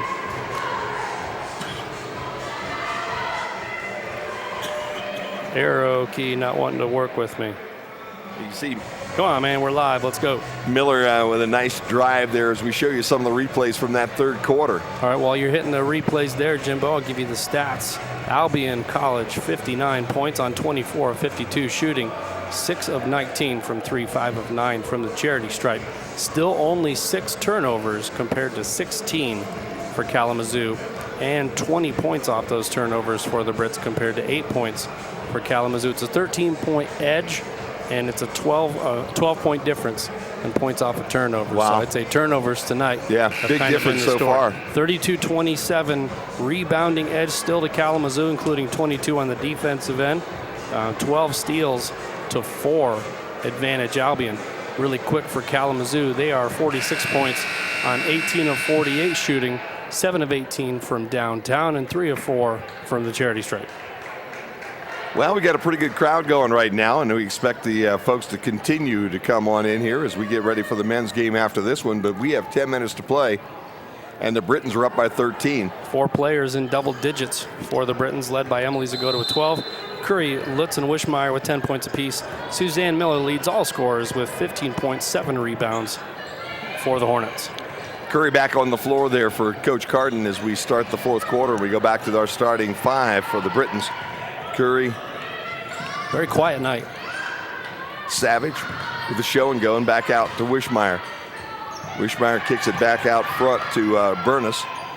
Curry drops it off to Savage in the corner, and Savage knocks down the 3 very coolly and calmly, and that's 8 now for Liv Savage. That could be a backbreaker right there. Back up to 16. That's the biggest point of the night. No foul. And and Kozel stepped out of bounds too. Said, "Oops." Here I was thinking, lay off that one. Don't commit a foul. Instead, hey, that's why I'm up here and she's down there. There you go. Making it happen. Good hustle by the Britons, and just like that, they have the basketball back. What do we say to start the third quarter, Jim? Good things happen when you hustle, right? And no doubt about that. Curry kicks out to Savage. He'll fake that 3-point shot and then feed it over to the left side to Burness. To Wishmeyer, back out to Savage. Ball gets tipped away. Too many passes on that possession, Jim. Everybody looking to assist, yep. Simon brings it down, then loses the handle. And the Britons have a little problem trying to find the basketball and the official. It should have been wow. Should have been Hornets ball right there. Yeah, Jimbo. I don't know how. In fact, Coach Miller's over here lobbying that one, and I think they've got to talk about that one. Yeah. That one really, there wasn't anything but a white shirt. Yeah. There you go. We got it right. That's good. Yep. I mean, that's doesn't go to the home team's favor. No. Of course, we're broadcasting for the home team, but I mean that one was pretty obvious. Well, when there's only one player over there by the out of bounds line, and they're wearing a white uniform, and it goes out of bounds off that player, it's kind of hard to. Young lady with a baby down there, and the official kind of went tumbling that way, and so did the players, and I think that might have woke the baby up momentarily. The baby is just getting ready to go to sleep. Take by Simon. Take it away. I'll tell you what. I heard a lot of basketball right there, Jimbo, and that's a beautiful sound. Britons playing some defense, playing some offense. Wishmeyer gives to Savage. She'll avoid the 3-point shot. She'll set things up, and they'll run a little clock. Yep, that's exactly it. If this game was tight, Savage would have been putting that one up because that was an open look.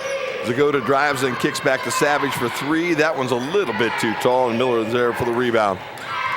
Man, how many times have we talked about Suzanne Miller tonight? She's all over the place.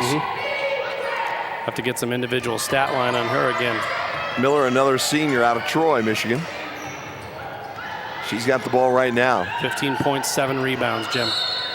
The screen was set. Savage took the shot. We have a whistle underneath. Probably a foul on Curry, I would guess. You can almost always tell who the foul is on from the facial expression that player gives as soon as the whistle's blown. And Curry standing there with that smile that just... Like, oh, man, 10 points of the night. That's only her first foul here of the evening, so no problems that way. Not a quiet 10-point night, though. Has been. It really has been. But, hey, 10 points. Nice steal. Kozel lost the handle in that basketball. Zagoda picks it up, gets it out to Curry. She's coming one-on-one, leaves it short. Wishmeyer there for the putback, though. Yeah, in fact, it's not. It's Burness with the putback. 32, not 23. That dyslexia getting back to me again. Yeah. McCall calling for it. She's all by herself on the left side. Wishmeyer gets there, and she'll hack her. And she's lucky that one wasn't returned, too. Brits have done an excellent job in this fourth quarter of getting those blocks. Real quick, Jim, I want to say hi to my mom out in Arizona. There you go. I believe she's tuning in to GoBrits.com watching the live stream of tonight's basketball game. And don't forget, there is a men's game coming up right after this one, so stay locked in. First shot kind of hits dead and then falls through for Eliza McCall. McCall shoots 75% up, Minch, averages 2.3 a night. And she'll get a second try here, and this one also good. 64-48, again, 16 points now. Comfortable lead, but, you know, again, with 7 minutes to play and change in this basketball game, you want to keep the foot on the gas and keep the accelerator engaged. 16 can become 10, and 10 is where you start to get a little bit nervous. Savage with 10 to shoot. Drives and looks for some help. Zagota fires up a three. Oh, boy. I'll tell you what, the net didn't even move on that one. That one had the exact distance. That had some GPS in it, I think, right there, Jimmy. 67-48. Simon brings it down, gives it off. Kicks it down into the corner to Goff. Back outside the three-point shot to Kozel. No good. This one comes hard, and it will be Burness who pulls it up. Long pass. Zagota following Curry. Yes. Nice job. I'll tell you what great recognition by Zagota to see that she had her lane cut off, but she had a teammate coming on the run. Head up every time they're going down the floor. I was really impressed with that on Saturday, my first opportunity to see the Lady Britons team. But every time they're working in transition, you see the ball handler with their head up, looking on both sides of the floor so that they can see that person who's running out instead of dribbling with your head down, buried in your opponent's chest, not being able to see the floor and see who's making the cuts. All of the players who are handling the ball, guards, forwards, everybody, they're keeping their head up and they're looking for those transition opportunities before the defense can get set and they're able to hit those long passes because they have that full court vision. So excellent job. You know, we worried just a little bit early on in the ball game how the Brits were going to do on the backboard tonight. They've had several blocks here this evening. They've started to take over control on that backboard here in this last couple of minutes. And they're controlling the basketball game as they're up 69-48 now. 21-point cushion. And I would have to think before the night's over, we're going to see a whole bunch of new faces in this ball game before it's over and done with tonight. As Coach Carden might have the luxury tonight to get some folks some playing time here on a Wednesday night. And that's a good thing. 34-31 team rebounds, still a slight edge for Kalamazoo, but as you'll recall, they got out to a pretty significant advantage early. A lot of those coming on the defensive side where they were collecting all those one-and-out shots. The misses by the Brits. Done an excellent job, though, have the Brits of collecting rebounds on both ends. As that's a traveling it over and back, and you name it. It happened. Goff kicks it back out front to Kozel. Kozel off the glass, no good, and the rebound fought for, and it'll be Britain's basketball as Zagota comes down with it. You know, amazingly enough, oh my gosh, that one was an over and back, and we had the last one right here for the Hornets that really stepped back and forth 2 or 3 times there. Yeah, I agree. Yeah. There a little bit of walking back and forth on the Mason-Dixon line there. That's a little bit. Right. But okay. If it wasn't a 21-point edge, then there'd be something to furl an eyebrow about, but my eyebrows remain unfurled. 6 minutes and counting here in the Kresge Gymnasium here on the campus of Albion College. Hope you're enjoying the ball game tonight. Kozel has to give that one up and goes to McCall. Down on the low block and the nice turn and the bounce off the glass for Goff. That's 6 now for Goff tonight as MIAA able to find some space right there at the rim. Now you'd think maybe the Britons will take a little more time to try to work this clock just a little bit. Curry between 3 different people.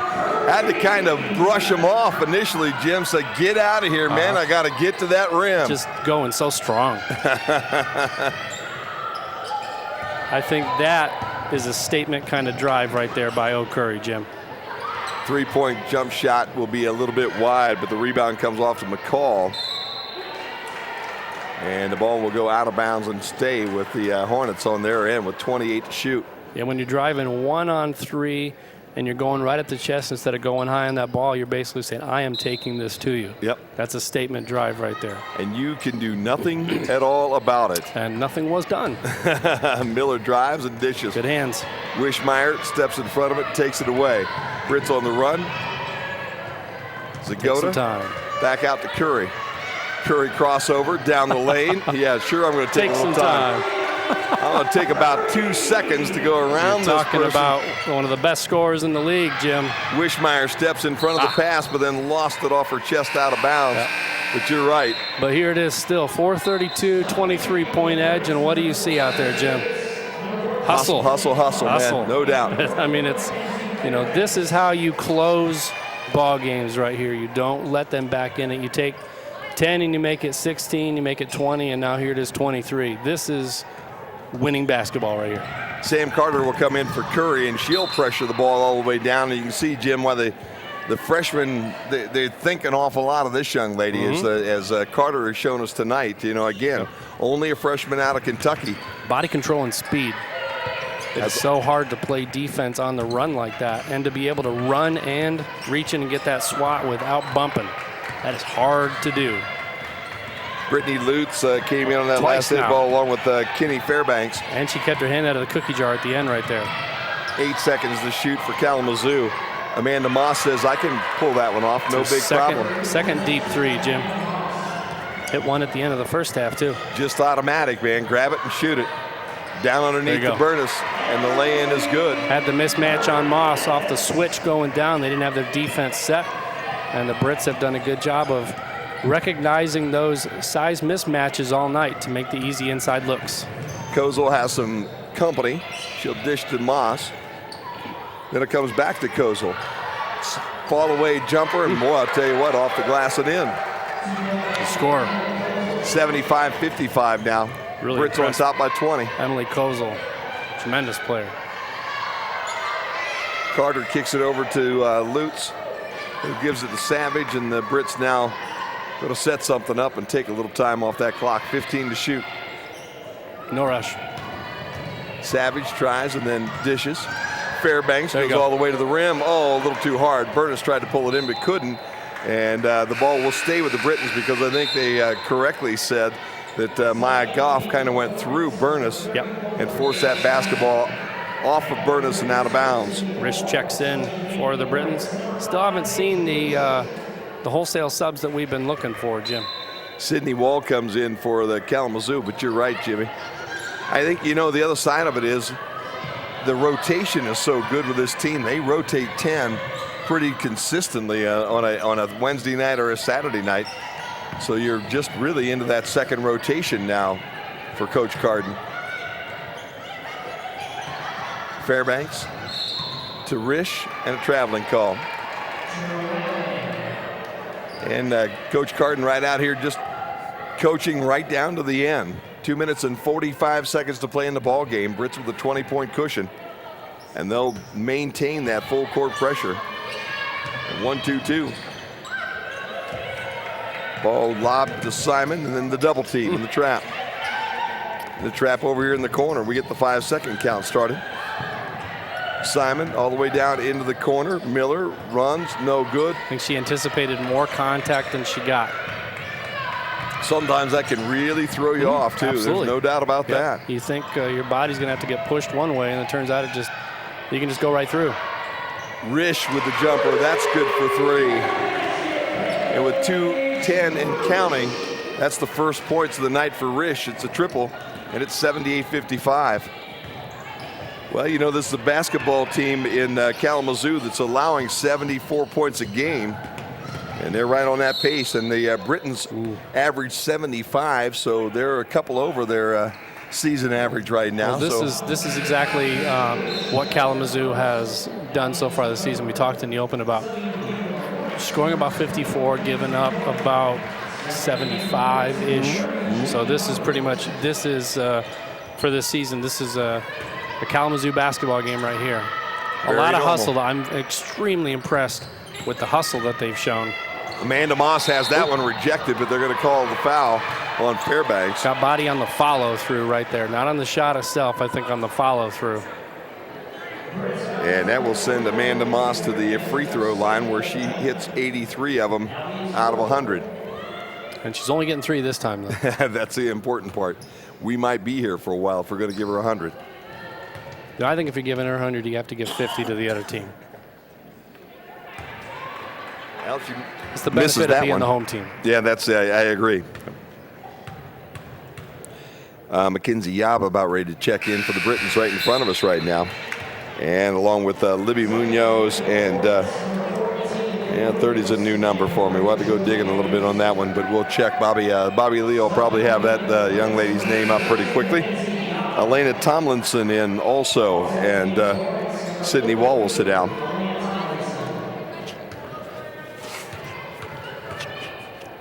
And Amanda Moss will get her second one. Misses that one. Only 1 of 3, Jim, on that exchange. And Fairbanks will pull down the rebound. Kick to the quarter to Carter.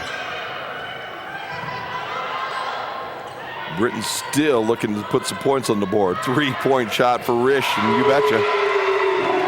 Paige Risch says, hey, you're going to leave me open straight ahead like that? Are you serious? Well, there's still too much time left to not shoot. 81-56. Although I think you're at about the point with the lead and the clock being what it is that you can probably just dribble that shot clock out and give the ball to the official. Minute and 13 left to go in the ball game. This one, I believe, is in the books. I think we can count that one. Moss takes a jumper for 3. Risch knocks the ball out of bounds. That'll stay with Kalamazoo. Well, this has been a fun one. You know, it was a tough one to get started on Saturday when we watched Calvin come in here and this team play so hard and not really be able to make some things happen. Well, they started off the same way. See, that's the thing is they're so capable. Mackenzie Yob's going to take it the length of the floor and knock it down. So they don't get a chance to play all that much. When I get on the floor, I'm going to make the most of it. Moss dribbles past Yob and should get that friendly Kalamazoo bounce. I like it. Gets that ball stolen, comes right back, calls for the ball again, and goes strong to the hoop. Well, you got to have a short memory if you're going to play basketball, right? Oh, yeah. Hey, you're going to get some shots blocked. You know, it happens. Backdoor cut to Carter. Put a check in almost every category now. And this, again, this is the other half of Lady Britain's basketball that we wanted to see on Saturday. We saw getting out to the lead. We saw have the lead at the half. But what we didn't see was a strong third and fourth quarter. We didn't see them close. I think they took that message to heart from Coach Carden. And I've seen a lot more hustle today. And as a result, you're looking at a 27-point lead. We'll get a chance to talk to Coach Carden in between the ladies' game and the men's game, which is coming up right after this one. And I bet Doreen's going to be a lot happier tonight than she was on Saturday. As Moss missed the runner, and the ball gets bounced out of bounds, and it will stay with Kalamazoo underneath their bucket with 15 seconds left to go in the ball game. Hope you're enjoying the ball game tonight. We got Drea Hill on our camera, our center court camera tonight. Jump shot goes down. I'll tell you what, that was a 3 for Libby Munoz. Sam Murphy with all the replays that you've been seeing so far tonight, and Ken Reeker doing all the magic, pushing all the buttons, twisting all the knobs, keeping everything heading in the right direction here as the Lady Britons wrap up. Win number 1 for us here on the Britons Basketball Network as we're going to try to even this thing up, Jimmy. We started 0-2 on Saturday, but now we're 1-2, and it's about time to make this 2-2 and bring it back to 500. We don't care about the overall season because, we're just worried about the games we do right now. And we need to have a winning season to keep them coming back, I think. You know what I mean? We've got to be good luck for the team. I think Coach Carden is kind of looking at it in a similar way, though. You know, it's easy to look back at those games and think what might have been, but you can't do anything about them. Not a thing. You can only worry about, you can only handle the game that you have right now, and that's what they did. They went out and they played a dominant second half performance, and they took that game by the horns. No doubt about that. So the Britons will go to 12-4 now in the season and 5-3 in the conference. Kalamazoo will fall to 3-13 and 2-6 in the MIAA. And a much, much happier Coach Carden down there on the floor right now as he talks with her coaching staff and the coaching staff from Kalamazoo. And we're looking forward to having Doreen come up and spend a little time with us after she kind of talks and chats and kind of gets some things worked out with her girls there before she comes back up here. And Jim, how about some final totals here on the night? Well, an excellent second half by the Brits. They outscored Kalamazoo 44-29 en route to an 85-61 victory. The Britons, and we just refreshed on the page right there, so I'll get right back down there. Britons shoot 35 of 66, 53% from the floor, 10 of 24 from behind the three-point arc, and 5 of 9 from the charity stripe. Only 10 turnovers compared to 20 for Kalamazoo. 26 points off those turnovers. They doubled up Kalamazoo in that category. Rebounding still, slight edge to Kalamazoo at the end, 37-35, but a good job with 24 defensive rebounds for the Brits. 22 assists compared to 13. Team had 5 blocks, 15 steals, and the bench scoring was a lot closer in the second half, 26-23. But points in the paint, that's your difference in the game. 28-4, advantage Albion. Kalamazoo, 61 points total on 23 of 62 shooting, 9 of 24 from 3, 6 of 9 from the charity stripe. And again, those 20 turnovers and that huge differential of points in the paint, 28-4, edge Albion. Albion comes away with the victory. 5 different players in double figures for the Brits, led by Oriana Curry, the game's leading scorer, 16 points. Emily Zagota with 15. 3 players with 10 apiece, including Lutz, Wishmeyer, and Burness. 8 points for Savage, Rush, and Fairbanks with 6 apiece, and Carter and Yob with 2 points apiece. For the Hornets of Kalamazoo, 15 points for Suzanne Miller, 11 points for Emily Kozal. Amanda Moss had 9. Libby Munoz with 8. Maya Goff with 6. 4 points apiece for McCall, Wall, and Simon. And that rounds out your scoring on what was a very dominant second half performance by the Lady Brits en route to an easy win. I'll tell you what, that was the kind of the way the basketball needs to be played here at the Kresge Gymnasium, and we're hoping for a little more of that as we bring you the second half of this doubleheader here tonight. Don't forget, we will be back after this one for one more set here on the first day of February, and we'll wrap things up that night as the men will get a chance to play Kalamazoo that night, and I think the women will play Olivet. So it'll be a fun final 2 games for us in our season, our initial season here. We hope you're enjoying things. If you are, please let Mr. Matt Aaron and his crew know that you're enjoying the ball games and the broadcasts here that we're bringing to you, and let people know that we will be back on the first day of February again to bring you that doubleheader again here from the Kresge Gymnasium as we will wrap up our first 6 games here on the Britons Basketball Network. Enjoyed the football season last year and this year, and we'll be back hopefully again next year if everything works out. And we invite you to come down to the gymnasium and be part of the atmosphere. We have the ability to bring you live video on the big screens here in the gym, and I think people are enjoying that one right now. And always keep your eyes up on the screen during dead balls and everything, because you never can tell. This could be very easily a kiss cam if you would like to, okay? I mean, if you want to wave at us, that's fine, but if you want to turn to the person next to you and give them a big smooch, doggone it, it's the kind of guys that we are. We're Valentine's kind of guys, aren't we, Jimmy? Valentine's Day is coming up here on the 14th of February, and it's Valentine's Day every day for guys like Jim Bellamy and myself. You are just itching to have that become a kiss cam, aren't you? I am. I think that'll be a good situation. Should be a fun night. We had a good night with this opener. I'll tell you what, we're going to step away. The Lady Britons win 85-61. When Coach gets up here, we'll chat with her, and then we'll get you ready for the men's game here on the Britons Basketball Network.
back on the Britons Basketball Network, and we're joined right now with Doreen Carden, with the head coach of the Britons, and you got a little better look on your face today, Doreen. I think this was a happier experience for all of us this evening, wasn't it, huh? Anytime you win, it's always fun. Always works out better this way, doesn't it, huh? For sure. Enjoyed it. Seemed like you guys were, I don't know whether maybe it was the competition or maybe it was just the way that you played tonight, but you just seemed like you were in the flow from the very beginning and you were able to maintain it all game long. Yeah, I felt like our kids had really good energy to start, so we were happy with that. Preston and stuff helped us too, create a lot of turnovers. It kind of gets the energy going, gets them moving a little bit. So it was good to see the kids come out with a lot of energy after the Kelvin loss. It was one of those that they really didn't dwell on very long because it looked like they got over it. Oh, for sure. It's kind of like, think about it that night, then we got to move on to the next. League is so important, and every game's going to be good. We don't have time to dwell. And like we say, we see everybody twice, so we moved on pretty quick after that loss. Coach, I just wanted to ask, number one, hustle was a big part of tonight's game, something we didn't see in the second half on Saturday. Just talk a little bit about the impact that hustle has and how contagious it is on the bench. For sure, and I think the nice thing is too, just having more bodies. I know in the second half against Calvin, I think we looked a lot more tired than we did today. We used a few more people today than we did, but yeah, just with the whole pressing and just the whole energy and the hustle, it forces a lot of turnovers for other teams, and it is contagious. It gets the energy up, and it's not like we're sitting back playing defense, so it's nice to watch too. And on the defensive side, that hustle, like you talked about, leading to those turnovers, huge edge in terms of points off turnovers. For sure. That's, I feel like if we played a half-court game with them, it would have been a real close game, probably a 5-6 point game. But, I feel like us getting those turnovers really gives us 10, 20 more shots usually a game, which is good. Now, the biggest thing for us is just finishing in transition and finding ways to capitalize off those turnovers. And hustle also showed itself in a big way on the offensive side. Ladies did a great job of continuing to drive towards the basket throughout the game. Was that a conscious decision? Yeah, so I keep telling our kids, because again, we're playing a lot of freshmen, we got to be a lot more aggressive. I thought we were passive against Kelvin a lot, and I thought today they were a lot more aggressive, looking to score a lot more, which is good to see. That was an excellent team effort on both sides of the ball. They were just flying around with that ball tonight. Yes, it was a good team effort. I thought, like I said, it was good energy. I thought our team played well, and it's just, again, it makes it a lot more fun to watch when our kids are playing like that.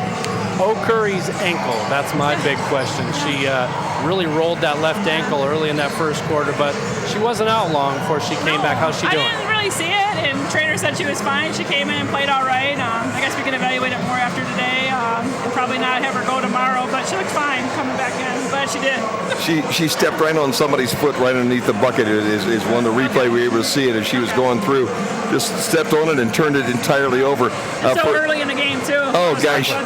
Oh no, how can it go this way? Yeah. You got to be encouraged though by Sam Carter, who comes off the bench and almost looks like a freshman duplicate there. Yes, Sam she's super fast. Defensively, she's really good. She's been out early in the year too with a lot of nagging injuries, so it's kind of good to have her back well because she just helps us too in the press and defensively. But yeah, a lot of these kids aren't playing like freshmen, so it's kind of nice to see that. Yeah, I was really impressed with Wishmeyer tonight too. Yes, that's good. She's going to be really good. Burns is going to be really good for us, and they're, like I said, a big part of our success this year. So it's just nice having bigger guards, and yeah, they're both good players. Yeah, I'll tell you what, it was a fun ball game to watch tonight. Didn't look like you ever took your foot off the gas tonight, Coach. No, we can't. Especially, we have to get better at our bench when they come in. We got to continue to do what we do because they don't get as much time. So yeah, we can't afford. I've been in too many games when you do take the foot off the pedal. It's not a good outcome. Yeah, it's in your first time around the block on this thing, is it, huh? You're never comfortable, that's for sure.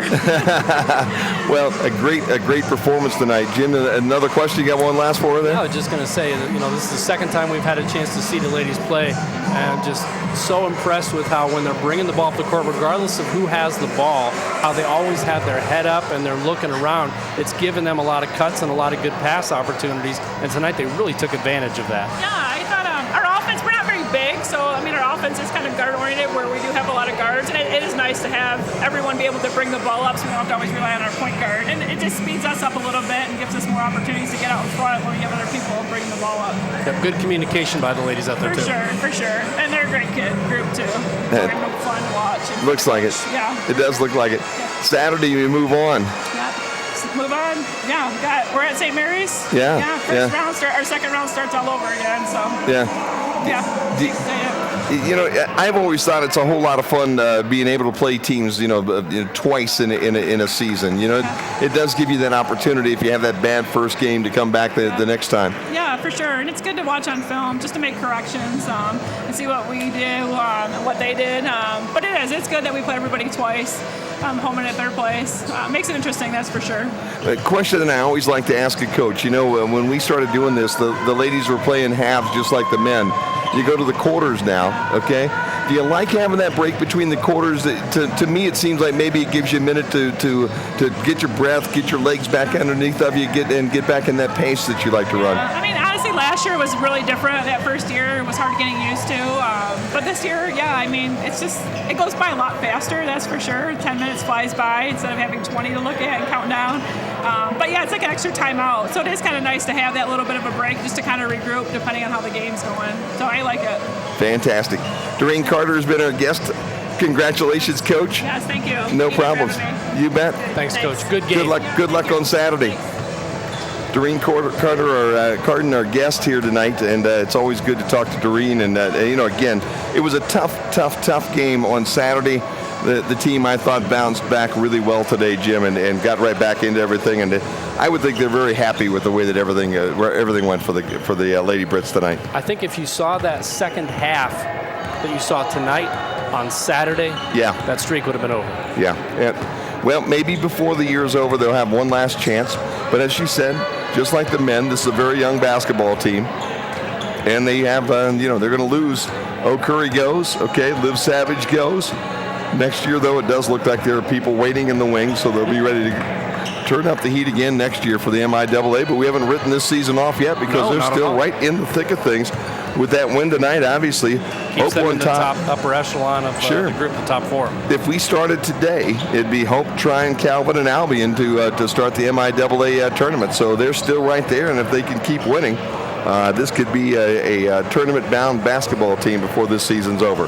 All right, let's flip the page because now the men from Olivet are in town.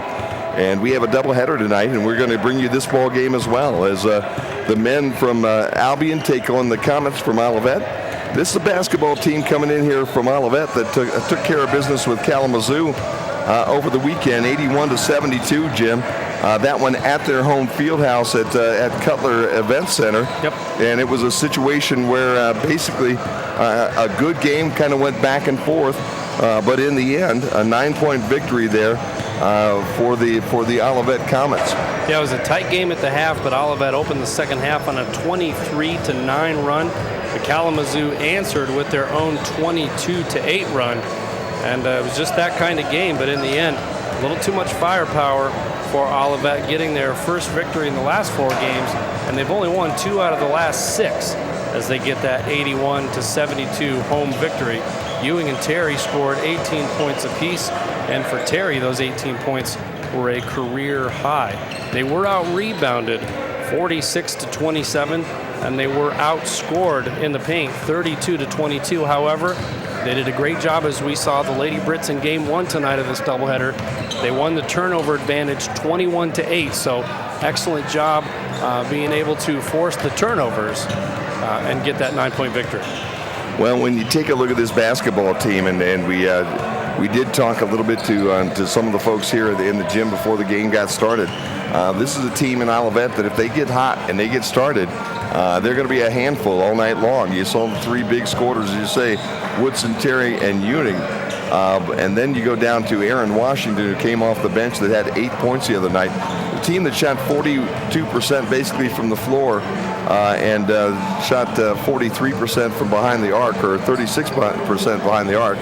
In a situation, we have 43% behind the arc. I'm moving from one column to the next here too many times. But 42 from the field, 43% from a couple steps farther. So it really doesn't matter for this basketball team whether they're shooting a 2 or a 3. Once they get it dialed in, they make it about 43% of the time, which is not a bad shooting percentage on the college level. No, not at all. And in fact, in conference, they are looking at about 10 3-point makes per game, which is up a little bit from their non-conference schedule. They're shooting about 29 threes a game in conference. So, this is a team that's not afraid to work that perimeter offense, probably go a little inside out and get those open three-point looks, knocking down about a third of those shots. But again, 10 of those makes from beyond, shooting about 35% from there in conference play. They're getting out-rebounded, though. Again, we talked about this with their game stats in that last game they played, but getting out-rebounded in conference, about 13 boards a game. So that equates to a lot of one-and-outs and potential second-chance opportunities for the Brits tonight if they can take care of the ball and get those offensive rebounds. Well, one of the problems that the Brits had the other day was really just not being able to play, as Coach said, all 40 minutes.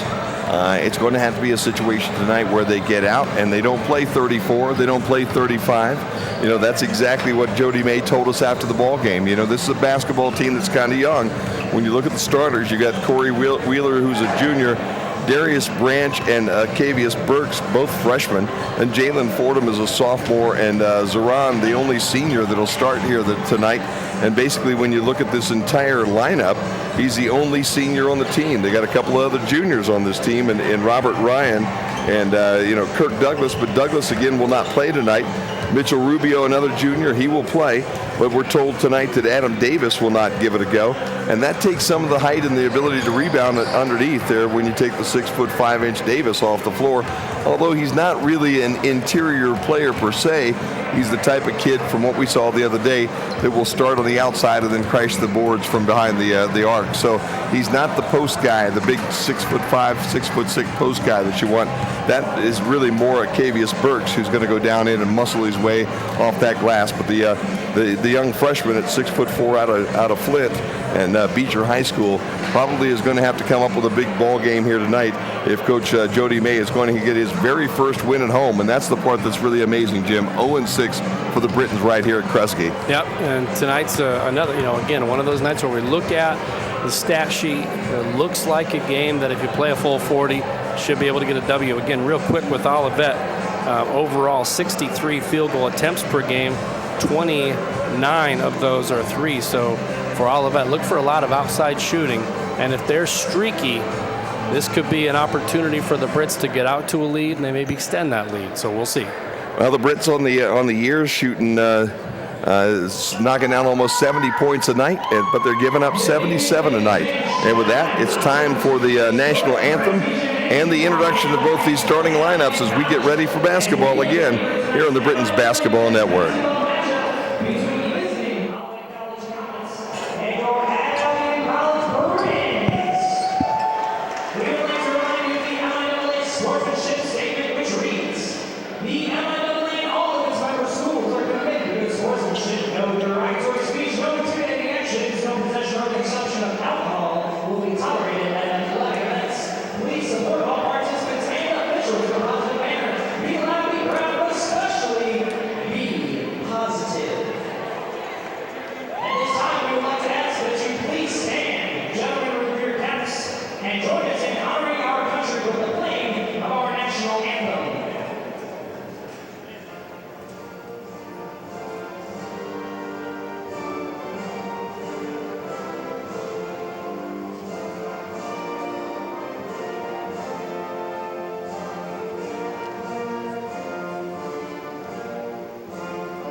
The Comets at forward is 6th-grade sophomore from Thessaloniki, Greece, number 33, Tomas Zolkitsis.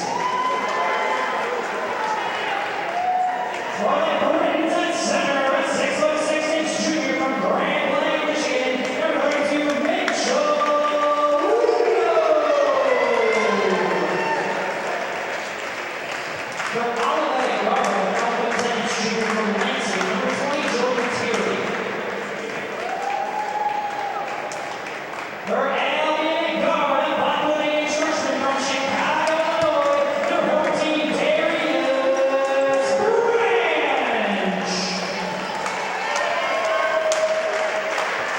Lastly, for Olivet guard, a 6'1" senior from Humber Willis, number 23, Eric Ewing. And last but not least, for the Brits at guard, a 5'11" senior from Detroit, Michigan, number 4, Corey Wheeler. And there you have the introduction to the starting lineups, and an interesting lineup. It'll be Woodson, Terry, Ewing, Zolkitsis, and Chris Sharan for the Olivet Comets. And Zolkitsis is from Greece. I won't even try to get. You can give it a shot on that one, Jimmy. How's that? But Thessaloniki, Greece. How's that? We'll give it that. And the sophomore Zolkitsis will be a young man that we'll watch here all night long.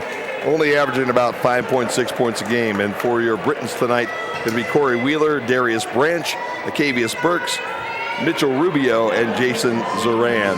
I just wanted to know which lucky member of the staff was able to go on that scouting trip. That little scouting trip to go over and see the young fella? You're right. Yep. This is going to be a 3-month scouting trip over here. In fact, I may need to build a little pipeline over here, so I may need a full year. Sharan and Rubio to jump center as we open up the men's game. And the tip will go back to Eric Ewing, and he'll dish off to Jordan Terry. And the Comets will bring the basketball up for the first time here this evening. Jump shot from the corner is a little bit short, and the Britons fight for the ball, but Rubio can't get a hold of it. And on the floor is Jordan Terry. Then he'll lose the basketball to Darius Branch. And Woodson. A quick foul will go against Woodson, who lost that basketball on that end. And this kind of tells you a couple of things on that first possession right there. Number one, how they get so many outside looks. You saw a double high screen right there at the top of the key on offense for Olivet. Number two, the officials not as quick to blow that tie ball whistle as we've seen previously, so they're letting them play a little more, at least early. Zoran with the triple team on the baseline, kicks it back out front to Branch. He'll get to the free throw line, and his shot will be a little bit short, and the rebound will come off to Jordan Terry. Quickly to the other end, Charzan will take a three, and that's an air ball, and he's going to hear about it as the student section on that end, very vocal in this gymnasium, as they will let you know when things aren't going your way. Yep, and again, that added bonus of having the seats right underneath the basket right there. Definitely intimidating just a little bit to the opposition. I'm sure it's not the first time they've seen it. It's not like it's a brand new gym, but it's a little intimidating. Just into the first minute of play here on our doubleheader Wednesday, as Zoran kicks it back out front. Now Rubio for three from the corner, a little bit short, but Zoran muscles his way up. Lost the handle on the basketball, but they'll say that it was tipped out by Jordan Terry. Terry got that hand in at the last second. And those reach-ins are sometimes going to draw whistles, so good concentration and not get the foul right there. Interesting ball game, I think, tonight. If Terry does hook up with Corey Wheeler tonight, both young guys about the same size and very active with both hands and feet. Burks with the basketball. He'll dish off to Branch. He'll take his first shot of the night. This one spins in and out, and Eric Ewing pulls down the basketball and heads the other direction. Lids on both baskets so far. Hopefully they take those off, because scoring is a lot more fun than not. Yeah, I agree with you 100%. Ewing, he's being guarded by Corey Wheeler. Over to Woodson, who has Rubio on him. 2 minutes in almost, no scoring. Terry dishes down to Ewing. Tries to send it inside, but Burke says no thank you. We'll keep the young man from Greece quiet here early at least. And Rubio drives and dishes, but unfortunately Ewing had stepped in front of the passing lane, and the turnover will send the ball back with the Olivet Comets.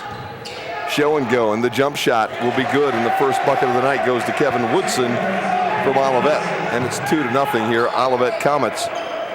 They'll show some pressure, and then they'll back off quickly. 2 minutes, 8 seconds until the first basket drops.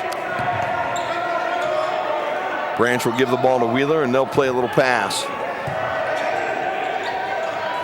Swings it over to Rubio on the wing, down into Zoran, and Zoran lost the basketball out of bounds, and the senior had a little problem with that pass down on that low block. I'm seeing a whole lot of lateral and perimeter basketball so far by the Britons.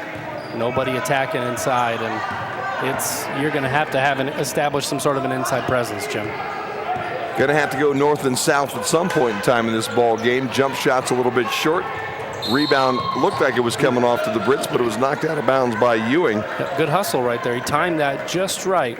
Knew he was going to get that high carom off the miss. Ended up deflecting it out of bounds. But again, crashing the boards, good hustle. Oftentimes you see those three-point shooters, they'll shoot and then they'll just turn and run up court. They won't follow up on their shot. Coach May with a quick substitution as he brings Jalen Fordham into the basketball game. And he sat Burks down, probably for a little bit more movement. Fordham dishes off. Oh. And again, out in the middle of nowhere land is Darius Branch, as he was expecting Corey Wheeler to move, I think, down along that baseline. And when Wheeler didn't move, there was nothing there but the spectators in that front row to throw to. None of them are eligible to shoot. Unfortunately, nice cut by Eric Ewing for the second bucket of the night now for Olivet. And just like that, the Britons are down 4-0. 3.5 in. 4 points on the board, all for the visitors. Corey Wheeler. Fordham in the corner, back out to Wheeler. And I'll tell you what, Olivet moving their feet, playing some real solid defense here early. Down the lane, floater, gets a hometown roll, and finally Corey Wheeler puts a couple of squiggly lines up on top of that scoreboard and takes that goose egg off the board. 4-2 now. Wheeler getting about 12 a game, but more importantly, just to put a crooked number up there on the board, Jim. So Kiska's playing down in the quarter, and he has Rubio on him. Comes back out front to Jordan Taylor. He'll give it off to Ewing, and they'll switch, and Zoran will pick him up as he turns the corner. Woodson drives, dishes.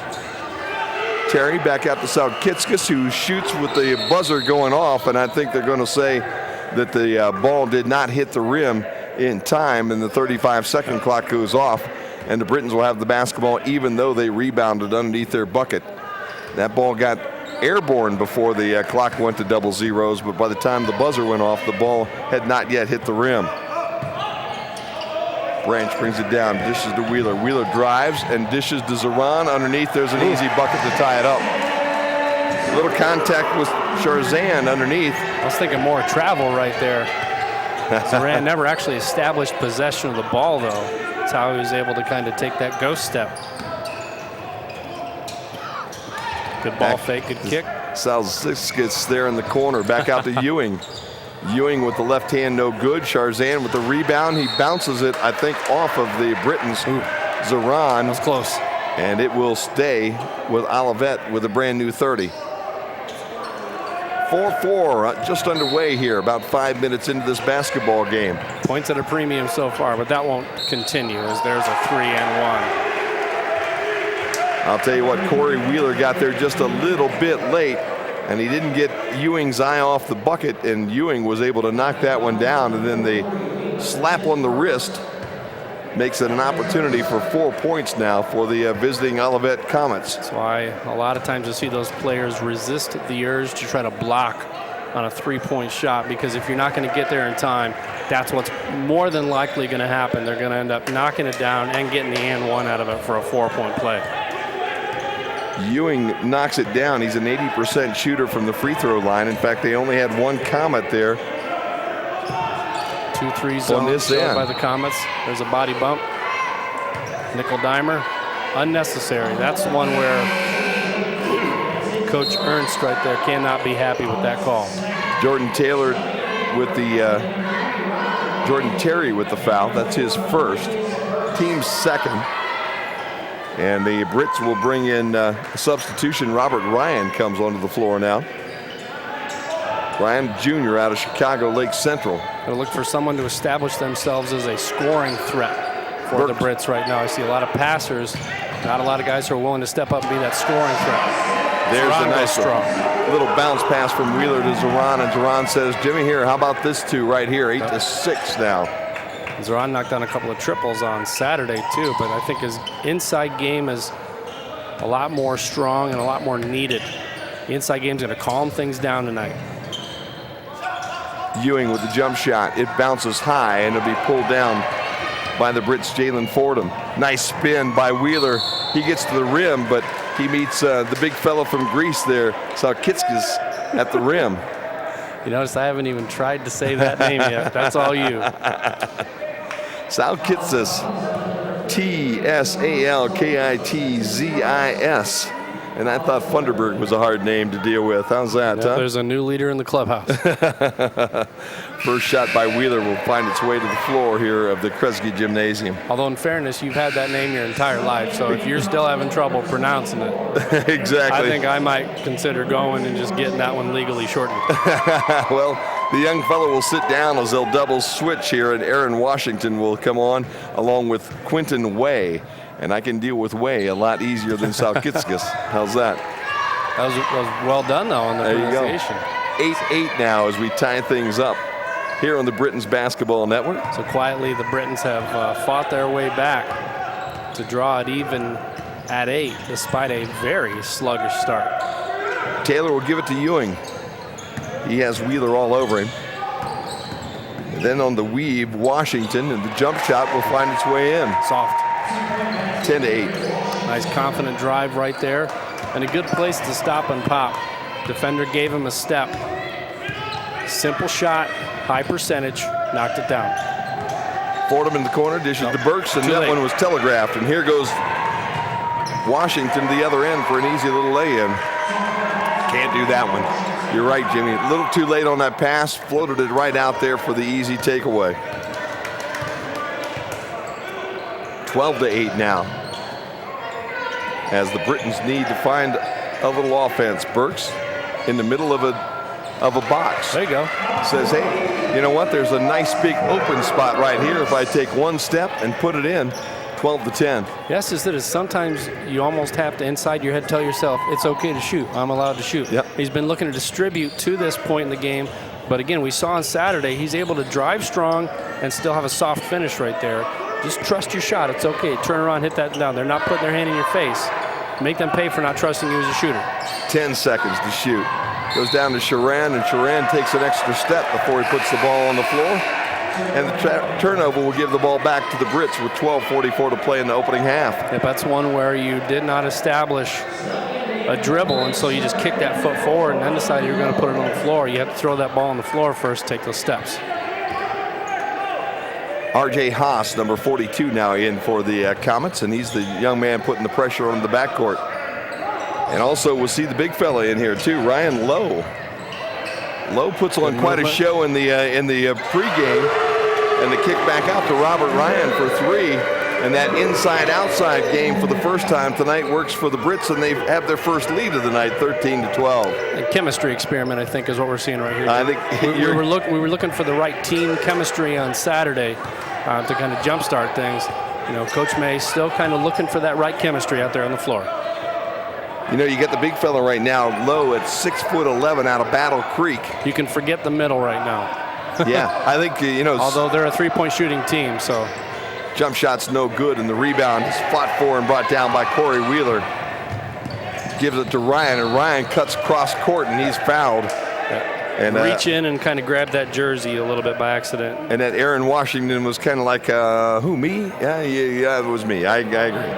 Washington from our neck of the woods, Jim, Fort Wayne, Indiana, Snyder High School. Yeah, there you go. Fort Wayne is a basketball powerhouse for those folks who are not familiar with that territory. A lot of great high schools in the Fort Wayne, Indiana area. Well, I'll tell you what, that's the fun part about doing college basketball, because you get a lot of these young guys that dream about getting to this spot. And when they get here, they make the most of it most of the time. double team on the inside, but Burks comes to the help. Missed the shot, and Sharon's there to pull it down. Jump shot for three by Washington, no good. Burks had both hands on the basketball, and I'll tell you what, it looked like maybe Sharon. Yeah, Sharon looked like they tipped that one out. Knocked that one out, but they say Burks was the last to touch it. The ball goes off the freshman. The ball will stay underneath the bucket there with Olivet. Let's see the student section interacting with the official, and the official laughed. That makes me happy. It's when the students are laughing and the officials are not. That's when we might have a little bit of a problem. South Kitts gets inbounds to Washington. That ball is shot and missed, and Ryan Lowe uses his 6'11" frame to pull down the rebound. And if Lowe can get himself established, stepped out of bounds, came back in right there. Lazy pass leads to a shot on the other end, but Burks is able to negate that one. Deflected. Good screen out. Beautiful. Oh, they're going to call that an offensive foul, though. He was moving on the screen. Lowe had it set, and then Lowe kind of had that hip on him, and he was kind of nudging him out of the way. Needs to come down there and stand there like that great big wall that Mr. Trump talks about all the time and just let him go by. Well, that's just it. He wasn't going to get around him. He didn't need to move. Well, again, we've yet to see him play much this year, but that doesn't mean before we got started on Saturday that Mr. Lowe hadn't played a little basketball, but at least last week didn't get much time on the floor, got 0 time on Saturday, so maybe trying to find his way here early in this basketball game. We've reached the halfway point here in the first half. Shazan with the reach-in foul after he lost the handle right there. The double dip right there. And you can see, Jim, when Ryan Lowe is down in the box, he's commanding a double team just because of his size. And if somebody else like an Aquavius Burks, who did a good job cutting on the previous possession, just left that shot a little short. But if he'll have an open look like right there, just knock those down. Yep. Lowe's going to command a double team because of his size. As soon as you let him go, he's going to dunk it.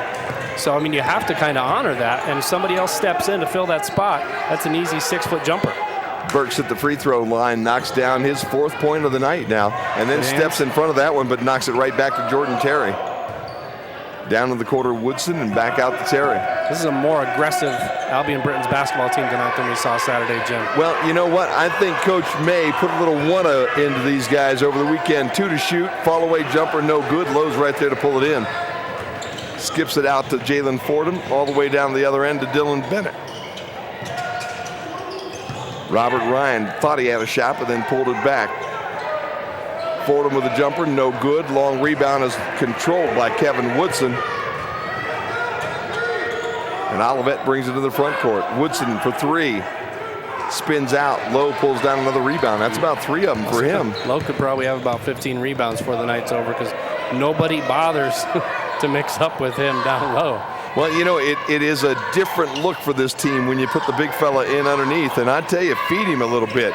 He's got a double team on him right now, but lob that thing up in the air and let's see if he can't put it down. Bennett for a bucket. Well, and that's again, a 3. We've said it and we'll keep saying that. He commands that double team. Yep. If as long as they have their head up and are looking around, they will find the open guy, and they've done a good job of finding him, and they're making him pay. You know, we talked about Bennett in the 22. He had those against Hope here a couple of days ago, about 2 weeks ago, and then a 3 answered on the other end by Eric Ewing. And Ewing was left all alone after a nice in-cut and then a screen to kick him out to the corner. Brits up by 3, 18-13. Ryan drives, floats it, no good, but Burks is there to pull down the errant shot. Coach wants a push right there, and I think he has. Well, there's your makeup call. Yep. And he just warned Coach right there, and Coach just kind of looked away and shook his head like, okay, I'm done. Eric Ewing basically on the inside there got the push on Acavius Burks. Yeah, and they had one right before that, too. Yep. So Rubio and Zaran will check in now for the Britons along with Darius Branch. And the Britons with a 3-point lead. Jordan Terry working off the dribble against Branch. Puts up the shot, it won't go in, but Branch will be called for the foul. Jordan Terry, I don't know if you watched that left hand on that drive right there. A little bit of a hook. Little hook and go. A little bit of a hook as he's driving, but not enough to create space. Student section starting to fill in now on that end. Jordan Terry misses the first one. And we do have a little noise down there. That's a good thing. The slightest bit throws the shooter off. Terry with the second shot. Terry 62.5% on the year. And he gets 1 out of 2. And that's okay, 1 out of 2. I'll take that. Britons bring Corey Wheeler back on. Fordham will sit down. 18-16, 8:35 to play in this opening half of basketball. MIAA basketball, and the Britons looking for their very first win at home this year. Like to get it here, and we'd love to see it. Nice dish to Burks, lost the handle, and they'll get him for a walk. And I'm sorry, that was Corey Wheeler for the walk. That was catastrophe pretty much from the beginning of that cut. It was a great cut. Pass just kind of caught him on the heel of the hand right there, and unable to really gain control. Guys still just trying to figure one another out just a little bit on this basketball team. Obviously, they lost some players from last year. They made it to the MIAA tournament last year as Iran pulls in the missed shot by Saukitskas. Wheeler stops to Zoran and back. Cross court to Branch, and he lost the basketball, and it gets into the front court. And again, just some, I really don't know what's causing it, but a little bit of communications or concentration or whatever. Basically, you shouldn't lose the basketball out around midcourt with really nobody guarding you at that point in time. Part of it is the pass angles too, though. And in that, you credit the defense for kind of getting in the way of the easy pass route, so they're having to take the more difficult route. But that's where it's fair to kind of wonder, was there a better option to throw that ball to? Ewing with the jumper, Branch with the rebound. Wheeler lobs to Rubio, back out to Branch, over to Bennett in the corner. Got it, man. He's got 2 of them in a row. And that's the thing that we've seen. He's kind of spotty at times and streaky. And tonight we'd love to see him streak on out to about 25. Quick rifle pass down underneath. I think that's going to go off of Corey Wheeler and out of bounds. Got it, yep. Eric Ewing was the intended receiver underneath that bucket, and Ewing got in front of it. Washington checks in for Chris Sharon. Speed for size. Jump shot. A 3 Man, coming right in. Washington came in with the thermostat turned up on high, and he drains a 3-pointer, 21-19. Rubio brings it between his legs, looking for a spot down that lane. And again, another bad pass. But it was saved this time by Branch. Terry on him. Branch on the wing. Jump shot, no good. Rubio with the tip, no good. Almost tipped it in. Ewing brings it down, and he wants to run. No look, a little bit too low to Kevin Woodson. And it goes out of bounds, and it will be Britons basketball. And if a couple of those cheerleaders hadn't thought about joining the soccer team, they just got their first practice. Ball right down. Both did a good job just getting that shin up and blocking that one. Rubio works his way between a couple of Olivet players, and R.J. Haas will be called for the reach-in. That's 5 now on Olivet. 14 fouls now on the home Britons. And another, they just bumped that up to team 6, actually. There you go. I thought they were right on it, but yeah, the 16 fouls, and a lot of those fouls are those mid-court reach-in fouls, the ones that just drive a coach crazy. Chris Charzan checks back in for Olivet. Bennett again from the same spot. This one a little too hard. Got to hold. Got to have it. Zoran pulled it down, and Zach Walker. That's free throws, Jim. Yeah, that is. That puts him in the bonus. And for Zoran, he's a 62%er. 6.5 to play in the first half. Only a 2-point lead, but now the rest of the half, any of those nickel-dimer fouls that are going on, they're shooting free throws. Now you just have to knock them down. Britain shoots 71% as a team, and the first one goes in. And at this point, you're not even really looking at individual foul trouble for the Comets. No. I think what you're just looking at is just drawing those fouls. If you get the N1s, great. Rubio will check out. Burks will check in. Second free throw is missed. And Woodson pulls down the rebound for the visiting Comets. You have to come away with 2 of 2 on some of those possessions if they're going to send you to the line. Sharan and Zoran. There's a couple of guys with some good names, some good basketball names. Ball back out to Woodson. He'll give it up to Walker. Bennett on Walker. Back to Woodson with 9 to shoot. Jordan Terry now. Looking for those high screens, they're getting it every time. Burks on the switch. Jump shot's no good. Rebound by a soaring Corey Wheeler. Good 1 and out again by the Brits on defense right there. Kick out to Wheeler. He'll drive all the way to the rim. Nice job. Sharon got lost in the wash in there, and Wheeler recognized that and went right to the block. Nice, easy lay-in for Wheeler. And at this point, because they're in the 1-and-1 bonus, you're almost wanting to test that and see if they're going to remain aggressive on defense. Just keep drawing them in the fouls. Woodson knocks one down from behind the arc on the left side, and it's 24-22. It's going to be that kind of game, Jim.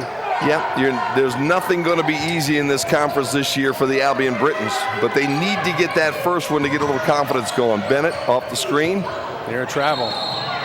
Wheeler on the spin. That's a good call. Yep. That's a good call. And the ball goes back over to Olivet. Don't forget when you come to the Kresge Gymnasium to look up on either end. As you can see the folks out in the crowd right now. See some concerned fans right now, Jim. What you see oftentimes shows up on the big screens here in the gym nowadays. Make some noise. So be careful. Offensive foul. It's going against number 50, Schran. So the moving screen. Maybe 2 on. Will send Charzan to the sideline. Again, a 6'7" senior. There's a 6'8" freshman, Jerry Shumpert, on the team. Don't know if we'll see quite as much of him tonight. R.J. Hawes checks back into the basketball game for Charzan. Nice pass. 3-point, great look, and hits the ground, but knocks it in. Darius Branch. I tell you can hear the thud up here. Yeah. No real contact. He just kind of lost his balance and came back. But I think it was on the follow through with the foot. Give him credit for not taking his eye off of that rim. Steal. Knock away, and here they come. Brits 3-on-2.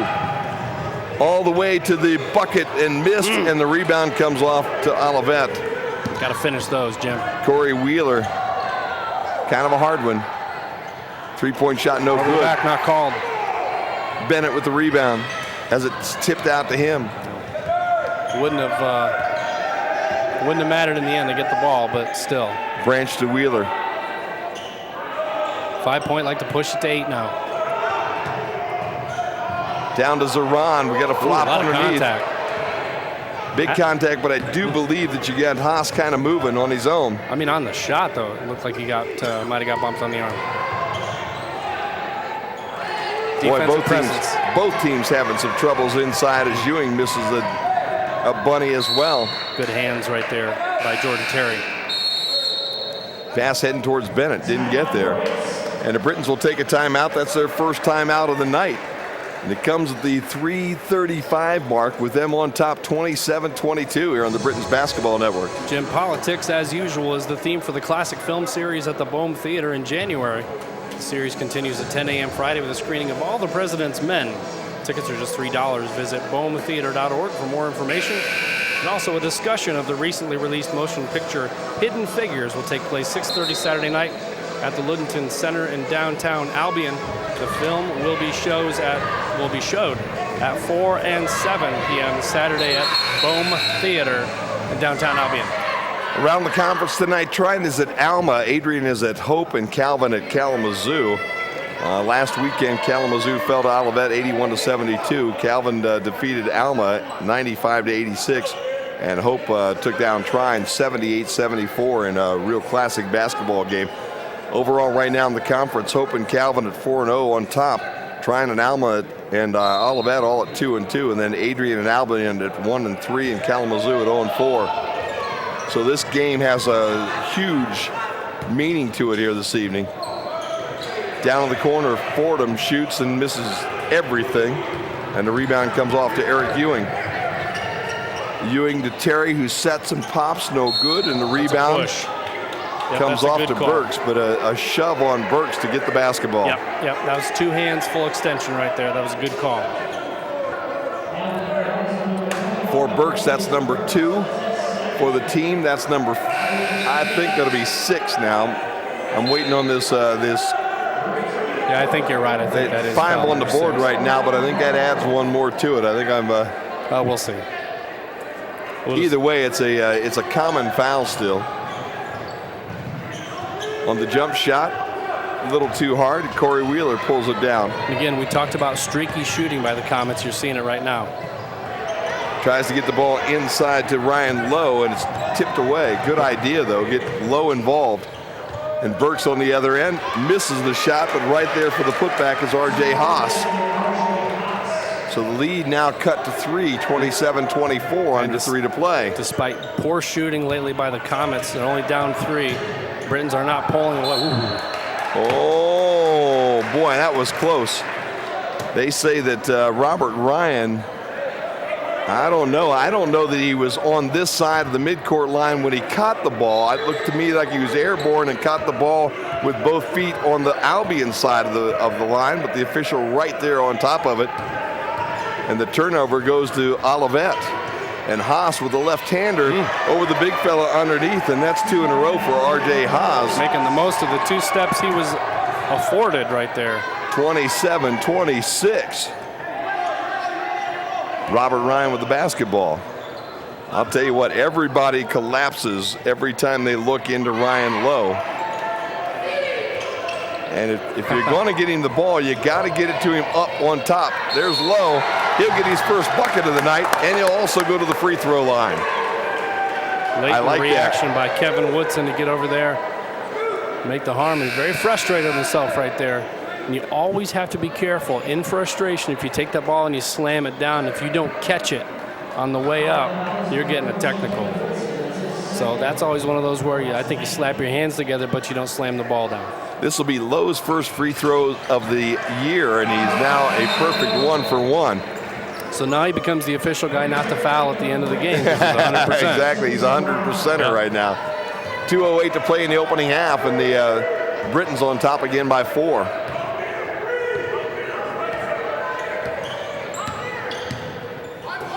Terry brings it down, dishes to Ewing, inside to Woodson. Ooh. Both sides. Just can't win. Robert Ryan with the basketball. Not a happy camper. Lob to Zaran. Well, sometimes you don't get what you want. Kick to Fordham in the corner. Got it. There you go. That's a big 6-point swing right there. The 3-point play on the other end. And then the triple in the corner after the nice big block by the big guy down here. 33-26 now with the Britons heading towards the mid-time break. Jump shot no good. The big fella tried to pull it in, but it went off of him and out of bounds. Oh, he was kind of forced by R.J. Haas right there, 42, Jim. He was boxed out, and so he kind of was trying to go through him with that left arm right there. But, you know, it's kind of easy for the baseline official to miss that when you have a pretty big guy blocking your view. Ewing missed the shot. The contested rebound that comes out will go against Fordham as Ewing and Fordham race for that basketball. And I'll tell you what, Coach down here saying, hey, hold it. That could have gone either way. And the young man in the striped shirt down here says, Coach, it didn't go your way. Well, he's reaching up for that ball, and, I mean, basically got a nice left jab right there. Will score you 1 point by the judges, but the officials tend to not like it in basketball. Terry to Ewing on the left wing. He'll spin. Whoa! Oh, no. They're not calling it on the big guy, though. That's a body bump before the shot, or in the act of shooting, but not on the block. And that's what I think you need to tell Ryan Lowe that right now, that wasn't on you. Yeah, yep. Actually, they're calling it on Ryan Lowe, though. Yep, that's where it went. Oh, my goodness, no. So the bucket's no good, but Eric Ewing will go to the free throw line to shoot a couple, and this one spins in and out. Well, that was a tough call right there. But you got to Wheeler out. You got to work through it. Yep, shake it off and move on. Yep. 1:06 to play. Ewing hits 80% of them, so it's unusual for him to miss the first one. If he misses this, don't give him a second chance point. This one will bounce off, and the big fella goes up and says, no. Yep. This one's mine. Momentum, if it was on Olivet's side, would have dictated that they'd get that missed rebound. Instead, knock down this triple. Yes! Bennett's got it from the left corner. That's a big swing right there, Jim. 36-26, now a 10-point cushion, the biggest lead of the night for either one of these basketball teams as we're down under 45 to play here in the opening half. Momentum on the side of the good guys. Woodson on the give and go there to Haas. And you saw the hesitation to go in when you saw a big 54 patrolling the paint. Well, I'll tell you what, the big guy will scare you a little bit in there. And an offensive Moved the shoulder. foul. He moved the shoulder. You're supposed to stay set on the screen, and you saw him kind of move that right shoulder down. That's an easy call. That's a frustrated young man right there, Kevin Woodson. Not a happy guy, but he picks up the foul. The ball goes back to the good guys. And they will bring Charzan off the bench here for the last 24 seconds. They turn the shot clock off. The Brits can do whatever they need to do here to try to score this one right before the half. I'd feed the ball to Lowe. See if I can get number 3 on Kevin Woodson. He's a very frustrated young man out there, Jim. Had some calls go against him, had a few shots blocked. Not a happy camper. Olivet in a 2-3 zone look now with 12 seconds to go, and there it does go down in the corner. Now to Fordham. Jump shot spins, no good. Lowe couldn't get it back. Olivet on a hurry. The rush to the corner, and we've got a charge. As Robert Ryan matched him step for step and then planted himself just outside the circle right there at the rim and drew that offensive charge with 1.9 to play. And if they're not going to guard you, throw this pass to midcourt and shoot. There you go. If they're not going to step up and guard you. Ryan spins, lets it go. It's good if it goes off the rim.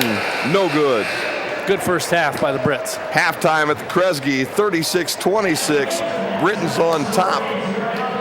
I'll tell you what, that was a very good first half of basketball. Entertaining. It was very entertaining. You know, the game that we saw against Adrian the other day was up and down the floor, but it wasn't quite as entertaining as this one. Wasn't quite as well played as what this one has been played by the Britons.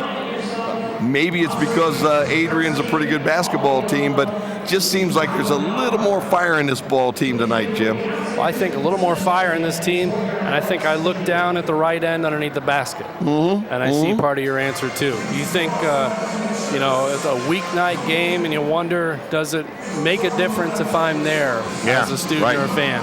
Well, I look down and I see a lot of rowdy students in that section. I say that makes a lot of difference in this game. So I think that in those cold spells, those students have done a good job of picking the players up, and the players have responded by putting a really good 20 minutes together for them.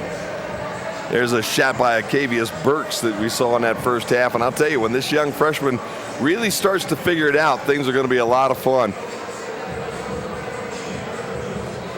And the Brits tonight, Jim, I think doing a much better job finding that open shooter outside that arc and then being able to knock that shot down as well. And it's been a good first half for the Britons. As you see Bennett in the corner, he hit 2 over there from the right side, and then right before the half drains 1 from the same spot on the opposite side of that floor.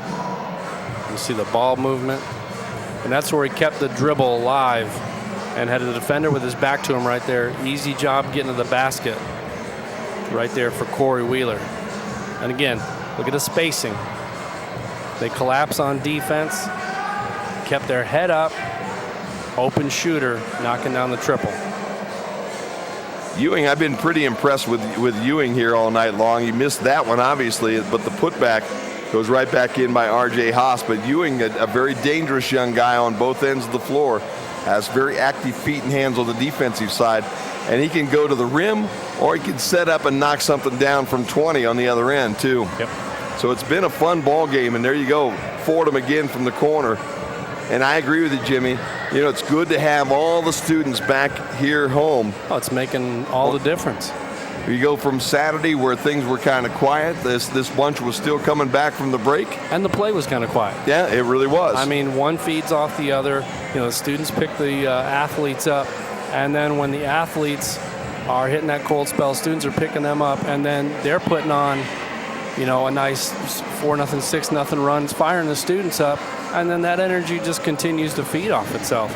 Tremendous job. Real quick, halftime stats, Jim. 36 points for Albion on 13 of 26 shooting, and even 50%. 6 of 13 from deep and 4 of 5 from the charity stripe. They have turned it over 12 times compared to 8 for the Comets, but they've out-rebounded them 20-17, including 17 rebounds on the defensive glass. They have 9 assists as well For Olivet, 26 points on 10 of 33 shooting, including 4 of 20 from beyond the arc, so a very cold 20% from deep. Only 2 of 5 from the charity stripe. They have 8 turnovers, so they've done a little bit better job taking care of the ball. They've scored 11 points off those turnovers. As I mentioned, they are being out-rebounded by 3, and they typically are getting out-rebounded in every game. No huge advantages. I mean, 18-11 in terms of bench points. So the Britons bench, and I think a lot of that is going to Ryan Lowe. We'll look at individual statistics here momentarily. Leading scorers for the Brits. Dylan Bennett with 9. He ties for the game high so far. Corey Wheeler has 6 points and 4 rebounds. Jason Zaran, 5 points, 4 rebounds, 2 assists. 4 points for Aquavius Burks. And then 4 different players with 3 points apiece. Ryan, Branch, Fordham, and Lowe. Sounds like a law firm. Yeah, it does, doesn't it? Fordham and Lowe. There you go. If you need any consultation on that, for a will or maybe a divorce or an injury accident, right there. How's that? There you go. Eric Ewing leads the Olivet Comets with 9 points and 4 rebounds, 7 points for Aaron Washington. Kevin Woodson has 5 and 4 rebounds along with 2 assists, but he does have those 3 fouls. 4 points for R.J. Haas and 1 point for Jordan Terry. So not a lot of distribution and scoring for the Olivet Comets. However, they find themselves still in it, only down 10 at the half. But again, a streaky shooting team is Olivet, and only shooting 30% from the floor, including 4 of 20 from downtown. If they want to get back in this game, I think that 3-point shooting is going to have to improve. And if it does not improve, obviously going to have to start working that ball inside. And I think that bringing in Ryan Lowe tonight has made a lot of difference, that they really can't work it inside. They don't seem to want to work it inside. Right. They see him, they stop. So him being out there, even if he didn't score a point, his presence in the paint has pretty much forced them to become a perimeter shooting team. No doubt about that. Jimmy, the one thing that did catch my eye just a little bit as you were talking about it, because you've talked about ball movement for this Britons basketball team tonight, 9 assists. They've made 26 baskets on 9 assists. All of a sudden now you've got a situation where they're over 30% of the times the ball's moving. The ball's going to somebody who has a good look and a wide open look that we saw in this first half. On the other side of the flip side on that one, 4 for 30, 4 assists on 30 shots there for the team from Olivet. And boy, when you all of a sudden see a ratio of 35-40% on shots made with assists, all of a sudden you know that basketball is moving around that floor the way that you want it to. It's moving around, and also for the Comets, what it tells me, 4 assists on 33 field goal attempts, is that they're trying to create their own offense, and they're doing that with a lot of high ball screens, and you saw a double ball screen to open up the game. However, they've kind of gotten away from that a little bit, and I think that they need to go back to that offensive setup. They need those high screens to open up, and then they need to do a better job of getting those passes into the interior. You can't be afraid, even if Ryan Lowe is in the paint, you can't be afraid to go attack the paint. He isn't everywhere in the paint. That's right. If you design the offense properly, you can take him away from the play a little bit. You can do what he did to you, and you can put a guy, and I know nobody can see this, because we're just standing here talking, it's like radio almost, but you can put a guy on him like this and screen, and somebody else can kind of cut in front. And if you can get around him, he almost would then kind of become a screener for the offense, even though he's playing defense. So, I'm sure that they can make some adjustments, but if you're the Brits, you have to be ecstatic with how that first half played out. You had your cold stretches, but you still have a 10-point lead, and you've been able to integrate a new guy into the offense a little bit and give him some confidence. No doubt about that. And that's huge. Can the Brits keep it up in the second half? We will find out. We're going to take a step away right now, take a breather. Midway through the halftime right now, the Britons on top by 10, 36-26 here on the Britons Basketball Network.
back out here at the Kresge Gymnasium as we take a look around the conference right now.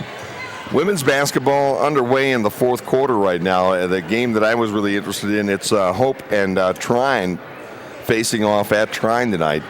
And Hope on top 58-54 as they start quarter number 4. And that's one we'll keep our eyes on right now, because on the ladies' side at this point in time, Hope and Trine both tied 7-0 in the conference. So somebody's going to get a loss tonight, and we'll see whether Hope or Trine can prevail in that one. Good basketball game going on there at Trine this evening. 58-56 just underway at Trine. Hope on top. Let's see if we can find some other ones out there right now. Men's scores just slowly coming in, and our games were early, and basically tonight all the other ladies' games started a little bit later than what ours did. As we take a look around, I didn't turn your sound up there, Jim. Thanks a lot, Jim. No problem. Well, I think we're 7:30 tips. A lot of them, as you said, but Hope and Trine, Jimmy, 58-54. Hope on top of Trine at Trine. 2 undefeated women's teams here tonight, going at one another over there, and I was just kind of curious how that ball game was going. And right here, it's 36-26. The men from Albion on top. And I'll tell you what, I noticed Olivet out here early, maybe trying to get things dialed in and tuned in just a little bit before we get going in this second half, because really the Britons in the last couple of minutes that first half able to kind of get out and hide just a little bit as they open up a 10-point lead with good defense and some very opportunistic scoring.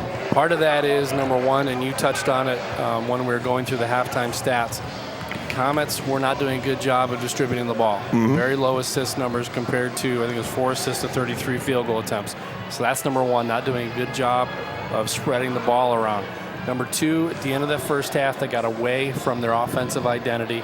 They were setting high screens. They stopped doing that. Number 3, and this is something you cannot coach, which is I think why they were back out here as early as they were.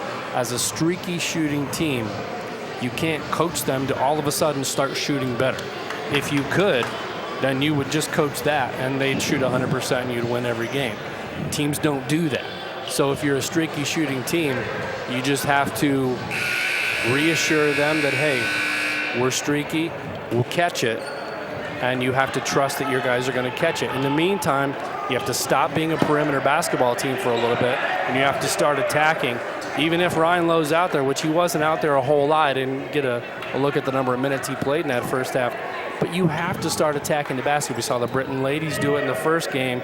Their whole game plan became maintain the dribble, get the good look inside. I kind of anticipate seeing more of that for the Comets in the second half. We'll go back to the starting 5 as we get a quick foul on Darius Branch, a push-off. He shoved Jordan Terry right in front of us here. For the Britons, it'll be Wheeler, Branch, Burks, Rubio, and Zoran. And for the Comets, Woodson, Terry, Ewing, Solkitsis, and Sharzan. I'm sorry. You get Solkitsis out, and then Sharzan gets to be what you would think would be a gimme, but it's not. Nope. So the foul does not cost the Britons anything. That's that kind of pass that they kept throwing in the first half, Jimbo, that kept getting picked off. We need to pick a couple of them off and get off to a quick start here. The dish down to Zoran to Burks. And they're going to say a good block by Kevin Woodson. And then a little wrestling match right here underneath of us at the midcourt stripe. The foul before the push, but there was an obvious push and after the grab. Branch will pick up his foul, and that's 2 quick ones now on the Britons to open up this second half. And keep an eye on those fouls, Jim. Those things add up in a hurry. It was beneficial for the Brits in that first half as Ewing drives, misses his shot, gets the rebound, goes up a couple times, and we're going to get a bucket after he stays with it. Took him 3 tries, but he finally got it to go down. And the foul will be the 3rd one now against the Britons. And they will call that on Zoran. And that will also send Ewing to the free throw line to try to complete the 3-point play. And he does. So the 10-point lead that the Brits took into the half with them now is cut to 7. And the Britons need to find a little of that magic that they ended that first half with. Zoran will bring it back out front. Dish it to Branch. Wheeler and Branch play a little pass. A little more defensive intensity by the Comets to start the second half, Jim, as you expect. 2-3 zone that's moving a little bit more. Rubio all by himself, and he leaves it a little short. Zoran and Ewing fight for it. Zoran comes up with it. He goes to the bucket. He'll get the block, and he'll get a chance to go to the free throw line. Yep, never set on the defensive end right there. Salkitskis. There you go. Probably still got it wrong, but that's what I get for trying. I try. Close enough, man. That's what I'm saying. Zoran with the free throws. First one, yeah. There you go. Tell you what, it caught the front of the iron, then bounced off that glass, and just enough backspin to keep it on the inside. Second one up, and this was a little short. That's Rebound fought for, but yep. I think it's your buddy again. Huh? Your turn. Salkitsis. How's that? You did it better. Salkitsis. You've had more practice. There you go. I have been. I've been working on that. That's all I did over the halftime. Let's work on that one.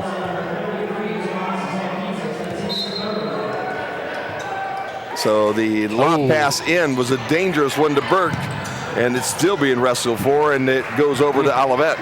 Yeah, those bad passes, Jim. Really hate to give those up just like that. Down in the corner to Ewing. He'll stop and shoot. Oh, no good, and the rebound comes off to Darius Branch. Yep, he did everything right on that possession. That one just rolled out. Good square shot, good drive. Just couldn't get the points. Rubio looking for a spot. Drives, dishes. Zoran thought he was going to take a shot, did not. Dishes out to Burks, and Burks, the freshman, knocks down the three, and all of a sudden, Acavius Burks starting to get the feel for this college basketball thing that he's starting to play nowadays. Burks, a 6'4" freshman out of Flint, Beecher High School.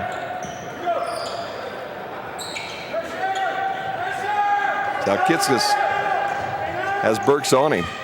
Gives it to Ewing between the legs. Brings it right back out to the top of the key. The switch goes to Burks. Ball goes to Woodson. He'll fall away and jump and knock it in. That's a two. 40-31 now, 3 minutes into this second half. Woodson had a very frustrating first half, especially that last about 2 or 3 minutes where he got a couple fouls, shot blocked, knocked down, everything. So picking up in the second half on a down end of the first half. Rubio finds Burks but throws him one behind his back.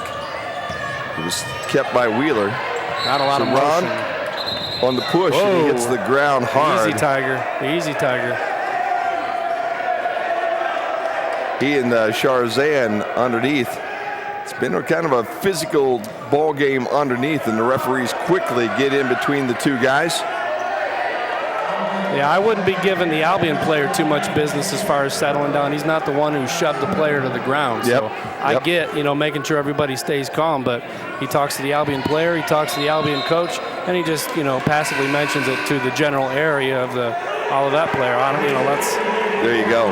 Coach Steve Ernst says, I'm going to change some things around. I thought he was going to take Charzan out, but he did not. He substituted for Woodson instead. And he brought Haas back into the basketball game. Haas now goes down in that post position, and Charzan goes over to the wing on the right side.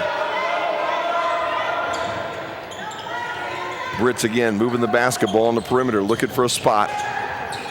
This kind of movement got him some real nice open looks in that first half, but this time Charzan steps in front of it and takes it away. 3-point shot. Man, I'll tell you what. Long 3-point shot. Tommy Salkitsis knocks that one down. And it's a 6-point game. This is the closest that Olivet's been since about the 15-minute mark here in that first half. Jump shot from the corner, no good. Charzan lost it, but Corey Wheeler was on the end line when he pulled that basketball in. Smart idea by Wheeler, but unfortunately out of real estate underneath that bucket, and the turnover gives the ball back to Olivet with a chance to bring this down to within 6. A lot of emotion on the floor right now, but you need to play under composure. Double high screen. This is what started the game for them right there. They got away from it at the end of that first half. Coach May, you know, he told us over the weekend, as the three-point shot goes down, and just like that, this ball game is close, and the big fella knocks down a second three-point shot here in this second half. But he said, you know, we don't play 40 minutes. We play 30, 35.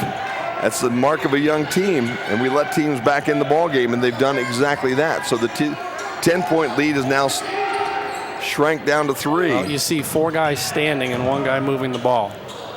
That's why nothing's happening on offense. Zoran kicks it back out to Wheeler. He misses the shot, and the rebound again comes off the Haas with Olivet. They've got an opportunity to tie this up with a three-point shot. No offensive rhythm in the second half for the Britons. The drive of the dish to Sherzan, and the big fellows have this ball game tied. Yep. The last 9 points have come from basically the post players from Olivet, and it'll force Coach Jody May to take a timeout and reorganize. So 15:01 to play here in this basketball game. And we've got a timeout here by Albion, and I'll tell you what, Jim. So really the game swung on that hard foul. It did. It really did. It kind of seemed to rev Olivet up just a little bit and wake them up. Rattled the Britons. And then you let the 2 big guys stand out on the perimeter, and boy, I'll tell you what, they showed that they're not just big rim protectors. They're guys who can come out and knock one down from behind the arc as well. And with that, it's 40-40. And the Brits need to get off the snide just a little bit. They've been outscored now 14-4 here in the second half. You see some of these outside shots. Defense not doing a good enough job getting out fast enough. And again, streaky shooting team. This is a hot streak. Yep. And this is what's happening when you're a streaky shooting team is everything you touch turns to gold. Sherzan had that last one, and that's where we are now with that last bucket. It's 40-40. Britons and Coach May chatted things over, and hopefully they're going to be ready to get this thing back at it again. They need to find a little answer here and a little run of their own. The three-pointer now being the equalizer in the game. Olivet now 7 of 24 from 3. Fordham and Branch in the backcourt now as Fordham inbounds. I believe they've knocked down 4 in the second half, Jim. You wonder maybe when they go back to that big lineup again. They made some changes, and it did seem to change the floor just a little bit. Fordham in the corner for the jumper for 3, no good. And the rebound is fought for. It goes out of bounds, and they will say it goes back to Olivet. Boy, it sure looked like Sherzan was the last guy that touched that one, but they said that Corey Wheeler must have been the last fellow that made contact with the basketball before it went out of bounds. Robert Ryan now in the ball game for the Britons. Momentum definitely on the side of the Comets, Jim. Olivet, who has not led for a long time, had that opportunity, but they throw the ball away and worked the back cut right there, but good hands. Ryan did a nice job of taking that one away. Zoran had to tie his shoe. He's ready to go. Fordham down to Zoran, and it gets tipped out of bounds. And I'll tell you what, Olivet playing with some fire right now. And here we go. We're going to change some things. Acavius Burks comes back out. Ryan Lowe now back on the floor. A little more muscle on the floor right now for the Brits. And maybe that gives them the ability to go a little more inside out the way they did in that first half. Throw the ball down in the corner to Fordham. The big guy Lowe wants the basketball down on that block. 5 to shoot. All the way to the rim, and we've got a traveling call. Yep. Corey Wheeler got decked after the travel, but had the right idea, but just had way too much real estate to make up without a dribble. And the turnover gives the ball back to Olivet with, again, an opportunity to take the lead for the first time since the first half. They led early, and then the Britons able to get on top of things around the 3/4 mark. 3-point shot, no good. Sherzan able to pull it down, but he bounced it off his foot and out of bounds. Yep, that's off the leg of Sherzan right there. And again, momentum definitely on the side of the Comets. You just get the feeling that they are going to take the lead. It's, you know, you have to hope if you're a Britons fan that if they do that, then they start trading baskets instead of the streaky shooting continuing, let the Comets go on a 6, 7, 8 nothing run. Bennett on the floor now for the Britons as Wheeler takes a seat. Nothing saying the Brits can't go on an 8 nothing run of their own, though. That's kind of what I'm hoping for right now. Bennett with a save down in that right corner as Ryan kicked it to him. Burks now back out to Bennett. Good speed on defense, Jim. Bennett just really can't get the shot off because he can't get the ball where he wants it. Throws one up with 3 seconds to shoot, and the rebound comes off to Olivet. And the big fella knocks it down again. Sarkitsis doing his best. 9 points. The Sean Watson impression at the end of that finish there, Jim. Yep. To stop and think for a minute, who did the old arrow out of the quiver routine. So for the first time in a long time, Olivet now on top, and now he gets a foul and a push. Sarkitsis on the shove on Burks. And again, looking at team fouls, and at this point in time, 4 team fouls on Olivet and 2 on the Britons, they're saying now. So the Britons got those 2 early ones, but they've stayed away from foul trouble for the last 3 or 4 minutes. There you go, Fordham off the screen, hits the shot from the wing. You have to be able to answer.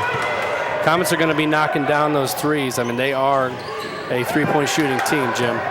But you have to be able to answer. 43-42. Burks out on top, the big guys. Eyeball to eyeball. Cross court. Now inside to Haas. He'll kick it to Charzan in the corner, and Charzan got to get out on defense, Jim.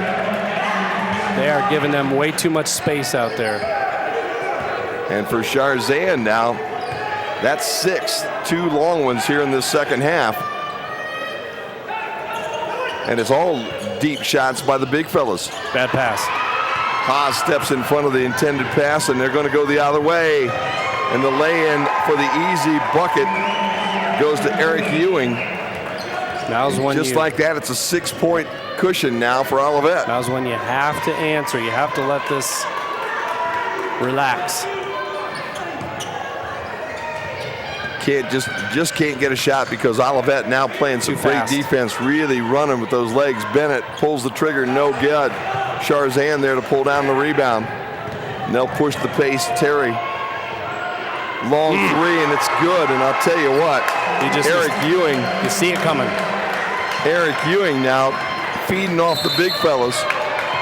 And coach wants a timeout, and I don't blame him because all of a sudden his team's down 9.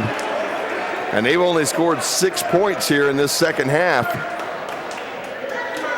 And whatever they did in that locker room to fire this bunch up from Olivet has been very successful here so far. And they're really playing with some fire here in the second half, Jim. Well, you said it yourself that they came out pretty early. Yep. To start that pre-second half warm-up. The message was probably pretty strong, but pretty short.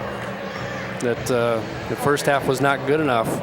We need to get out there and we need to figure it out. And they came out early. They warmed up more.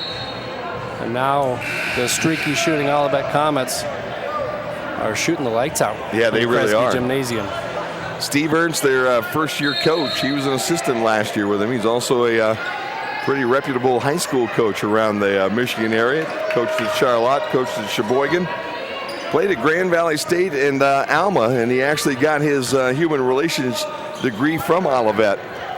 And the Brits need to start to find that fire that they had there in that latter part of that first half.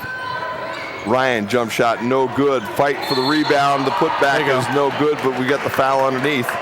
And the big fella now starting to maybe say, okay, let's start working it through me a little bit as Ryan Lowe will go to the free throw line to shoot a pair. And I think that's a good idea because the one mismatch you have on the floor right now is that one right there. It's 6'11". And Haas being talked to by one of the officials. I'm not exactly sure what they're doing, but I'll tell you what, most of the good officials on this level have a way of being able to diffuse things before anything really gets started. And the first one goes up and goes in. And I'll tell you what, the big guy's got a soft touch from that free throw line. Those are the first 2 times he's gotten a chance to go to that charity line. He's knocked them both down tonight. I think it's also the official ability to see things before they happen or get out of hand. He's 3 for 3 right now, and the lead now cut back to 7. Now you need a couple stops. And I'll tell you what, it's going to have to start by playing some defense. You're going to have to use your legs and get out on these guys and not give them these open shots they've been seeing. Get the big guys on the perimeter. Going to have to get in their face. No more two-step looks. Griffin Lewis in the ball game here for Olivet. Jump shot, and again, boom. Hey, they're going to be hot for a while. You're just going to have to trade baskets. You're going to have to play sound defense. They're not going to make them all. Eric Ewing with the 3. And they get a little run there as Burks turns and misses that shot, and Ewing's going to make him pay for it maybe as he runs the other way, jumps from the free throw line, gets the basket, and he also gets the foul. And you're right, Jimmy, their confidence level is absolutely through the roof right now, the Kresge Gymnasium. They have really turned this thing around, and they're up by 12 now, 56-44. Zeron going to come back out. Wheeler going to come back out.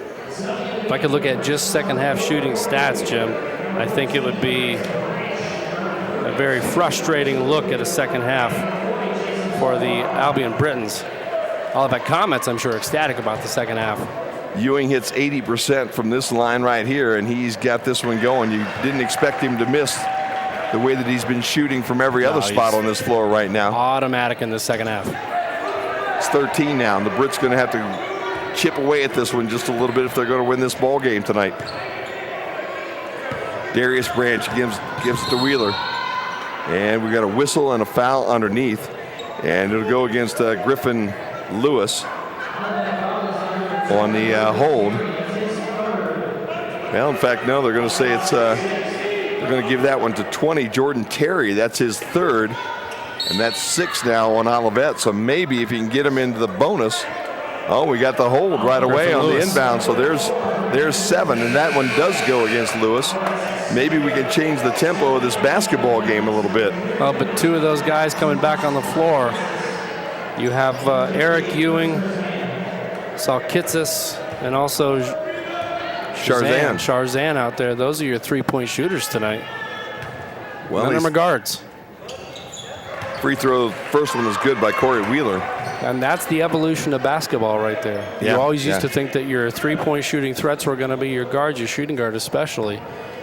But you look at this team, I see 3, 4, and 5 as the ones who are really lighting up from outside. Second free throw is missed, but the Brits get the rebound, and maybe they can turn this into a little momentum changer. Sharzan on the baseline, back outside, and we got a reach and a foul on Ewing again. Nickel dimer and another shove. I mean, come on. It's casual, and yet it's starting to become pretty obvious. Yep, it really is. And Olivet wants to talk it over. I'll tell you what, Steve Ernst knows that if that continues one of these times, he's going to get rung up for it. And those are the things that really can go against you, because that could be an intentional foul, a flagrant foul, and all of a sudden it's not only shots, it's possession. And those are the kind of things that turn things around in a hurry. Right, but it's also, when you look at the deficit being 12, you're just looking for something to kind of grab onto. Sometimes when you see a team go on an incredible run, you know, you can look at team was shooting the lights out, and the Comets are absolutely shooting the lights out in the second half. When you're behind, you start looking at things to blame when things go bad. And you look at, you know, an innocuous little bump like that, and then they start adding up. Well, that's the 3rd or 4th one. You know, the officials aren't calling it. Now they have it in for us. Then you start looking at every little slight and everything you can blame, when really it's what's going on while the ball's live.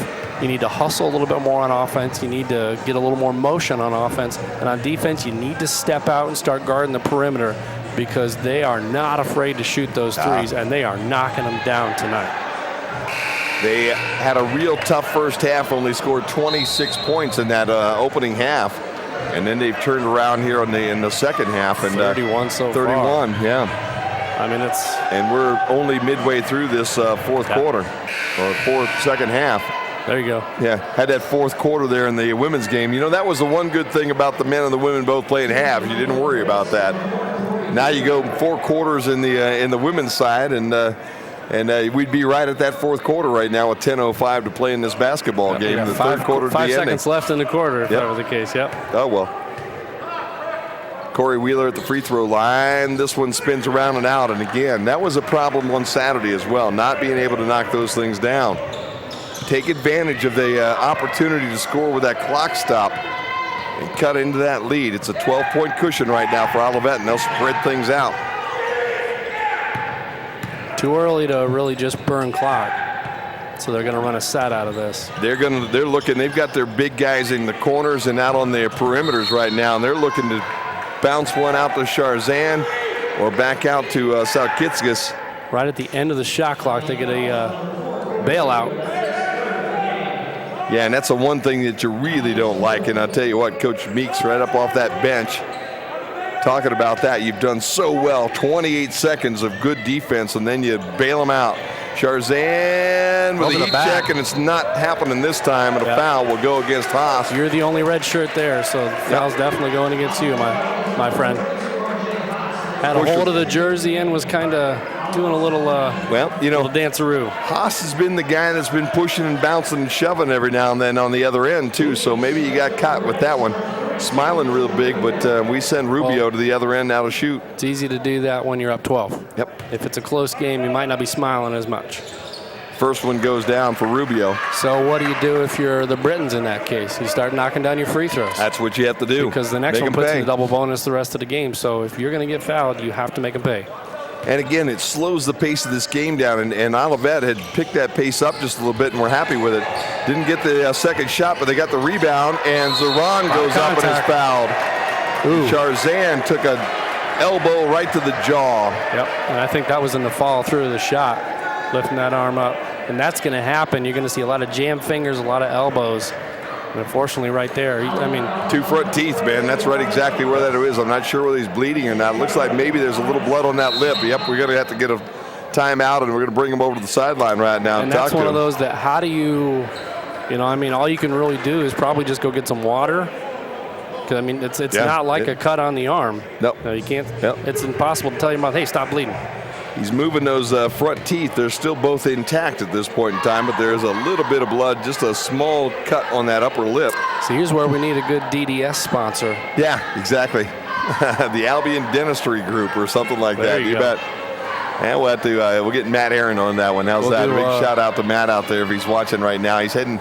We hear he's heading down to Tennessee tomorrow to go to the NCAA's, and don't see him in the gym tonight. He was around on Saturday, but we thank Matt for all his support. Yeah. And wish him safe travels too. Yeah, no doubt about that. Go down and enjoy Nashville for a couple of days.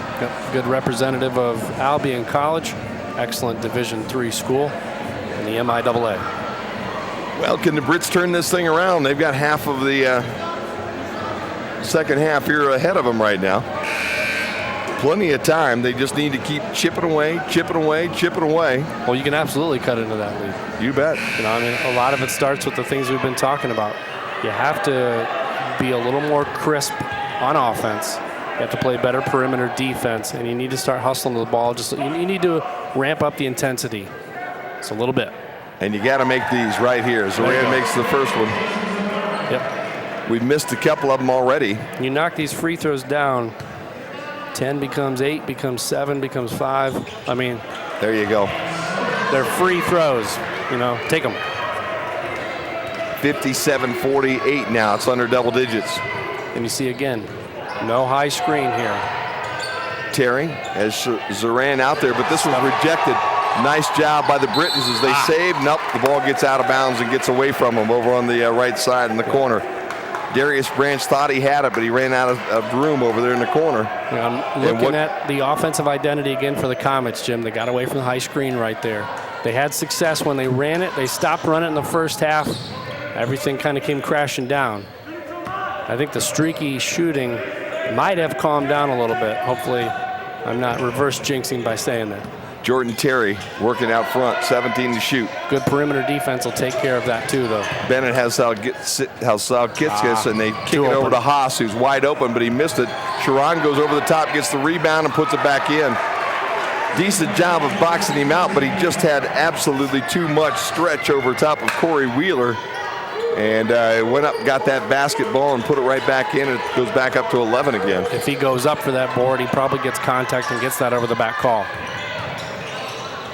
Double team in the corner. Zoran needs to get rid of it. Does to Rubio. Wheeler drives, kicks to Zoran. There's a nice little easy two. Good no call right there. Haas goes for the flop, not taken. No contact really. That's 10 for Zoran here this evening. Now you see double high screen right there. Frees Kick up in the the open corner. guy.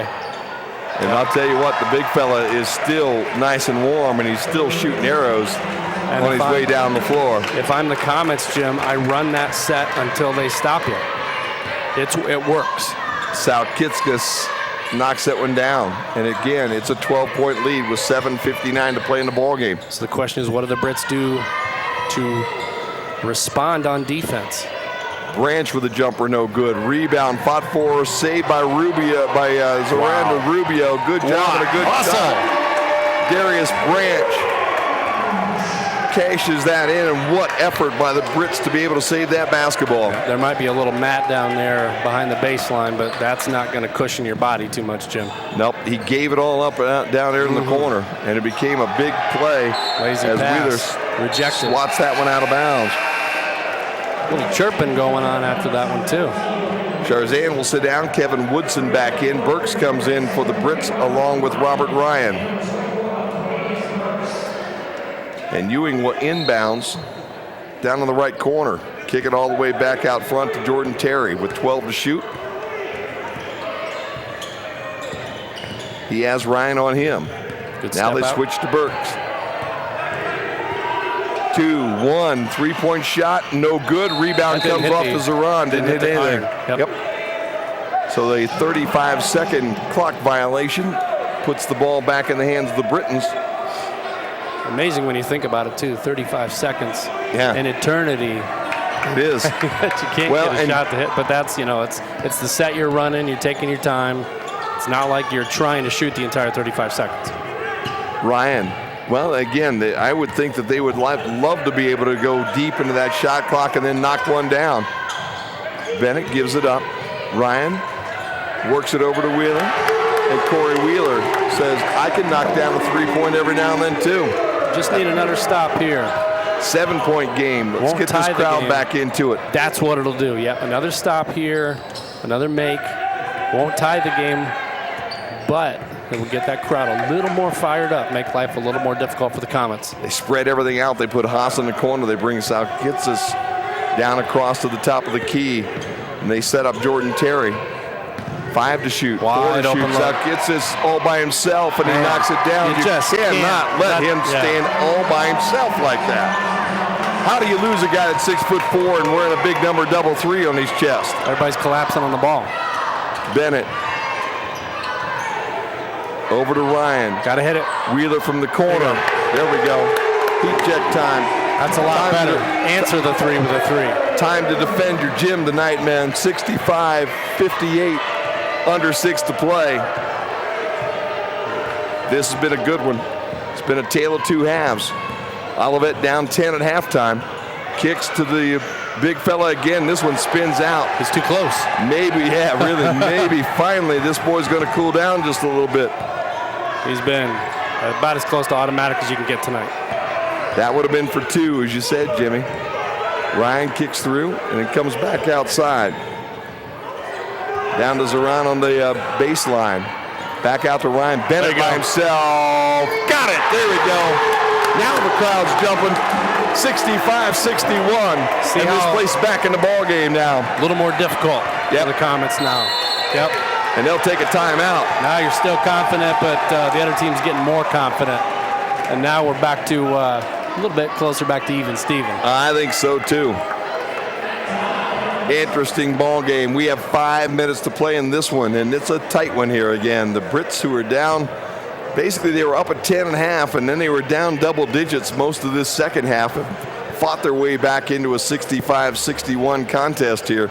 And it's going to be a ball game down the stretch as you watch Ewing hit this little jumper. Great job tonight by Samantha Murphy to bring all this thing together. Almost faked her out there. I did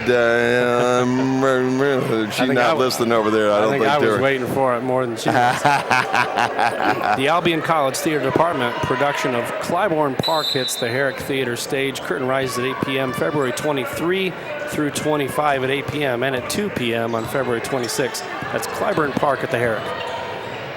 Bennett now has the big fella. Charzan takes it to the rim, misses it. The ball goes out of bounds. They'll say it's off Burks. And I think that was a good call. Yep. Burks sandwiched in there with a couple of big red shirts, but he's the one that got the hand on it. That might have had that hand, might have had some other hands coming in and hitting that arm, but it was off his hand. 10 seconds to shoot. Inbounds comes to Terry, who'll bring it out front. 7 seconds. He's got Ryan on him. They go to Ewing. He gets the double team.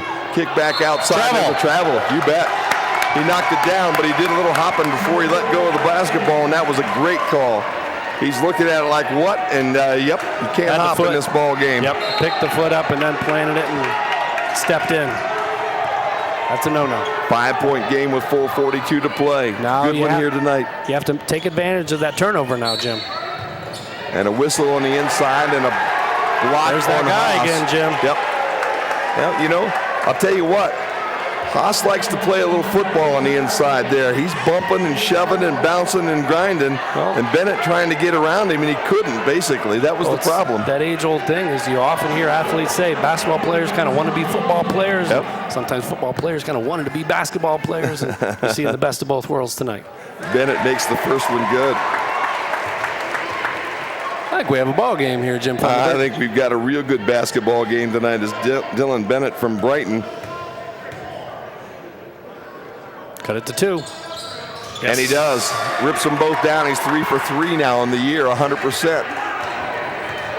Brits are in the bonus, and they've used that to their benefit here in this second half.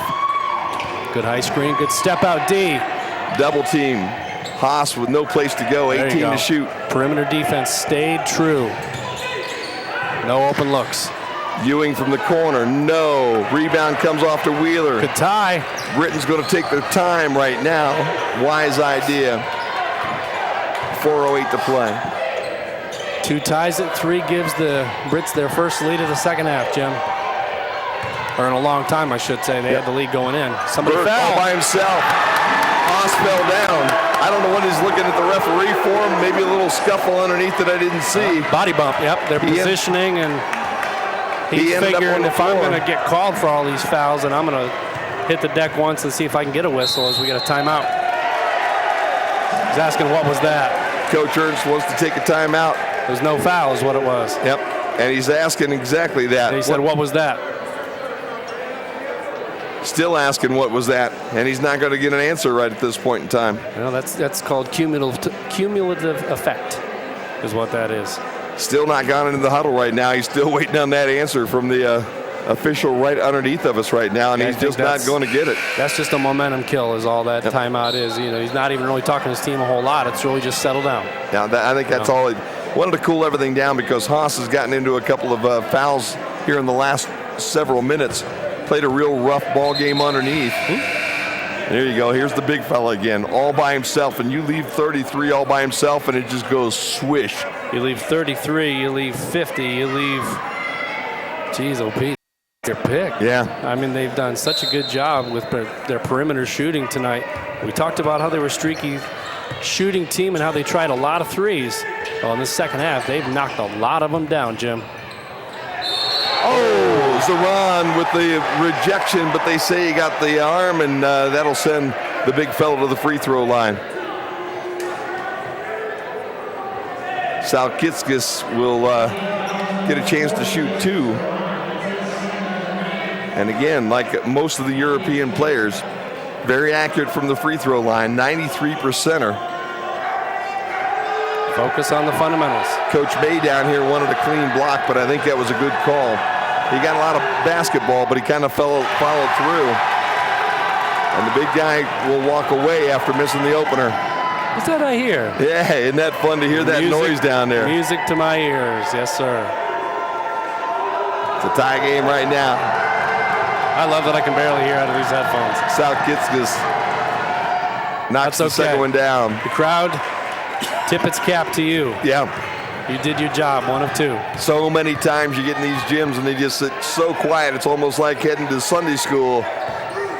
Not with this bunch tonight, man. They're in the ball game and they want to win. You have a ticket. You are allowed to make noise. 66-65. Britons down by 1. Burks drives and kicks. Bennett for the 3, a little short, and a rebound to Charzan. Boy, the crowd was ready to go ballistic on that one. Yes, they were. Everybody had cocked it up and were ready to come out of their seats if that went down. Still just a 1-point game. Usually you have to get a stop. And the noise level again picks up. Ewing looking for a place, can't find it. You see the defense stepping out on the perimeter. 8 to shoot. Gotta step out on him, Jim. Missed the shot. No call, good no call. Zoran pulls it down and it's 5-on-4. Brits need to make it work from the corner. Wheeler, yes! There you go. You tell me, home crowd, when they're dialed in, and this gym's probably still only about a third full. 68-66. You tell me home court doesn't mean anything, Jim. Oh, it means a lot. Ewing drives and he gets the foul on the bump before he gets to the rim. And that's only team foul number 6, so that's not a shooting foul, so they're going to have to take this one out of bounds. Corey Wheeler on the foul on the hold. Now, next one will put him in the bonus. For that one, that's 3 fouls on Wheeler. We'll reset the 30-second clock. Brits will have to play some defense. We're down at 2:19. That's got to be an all.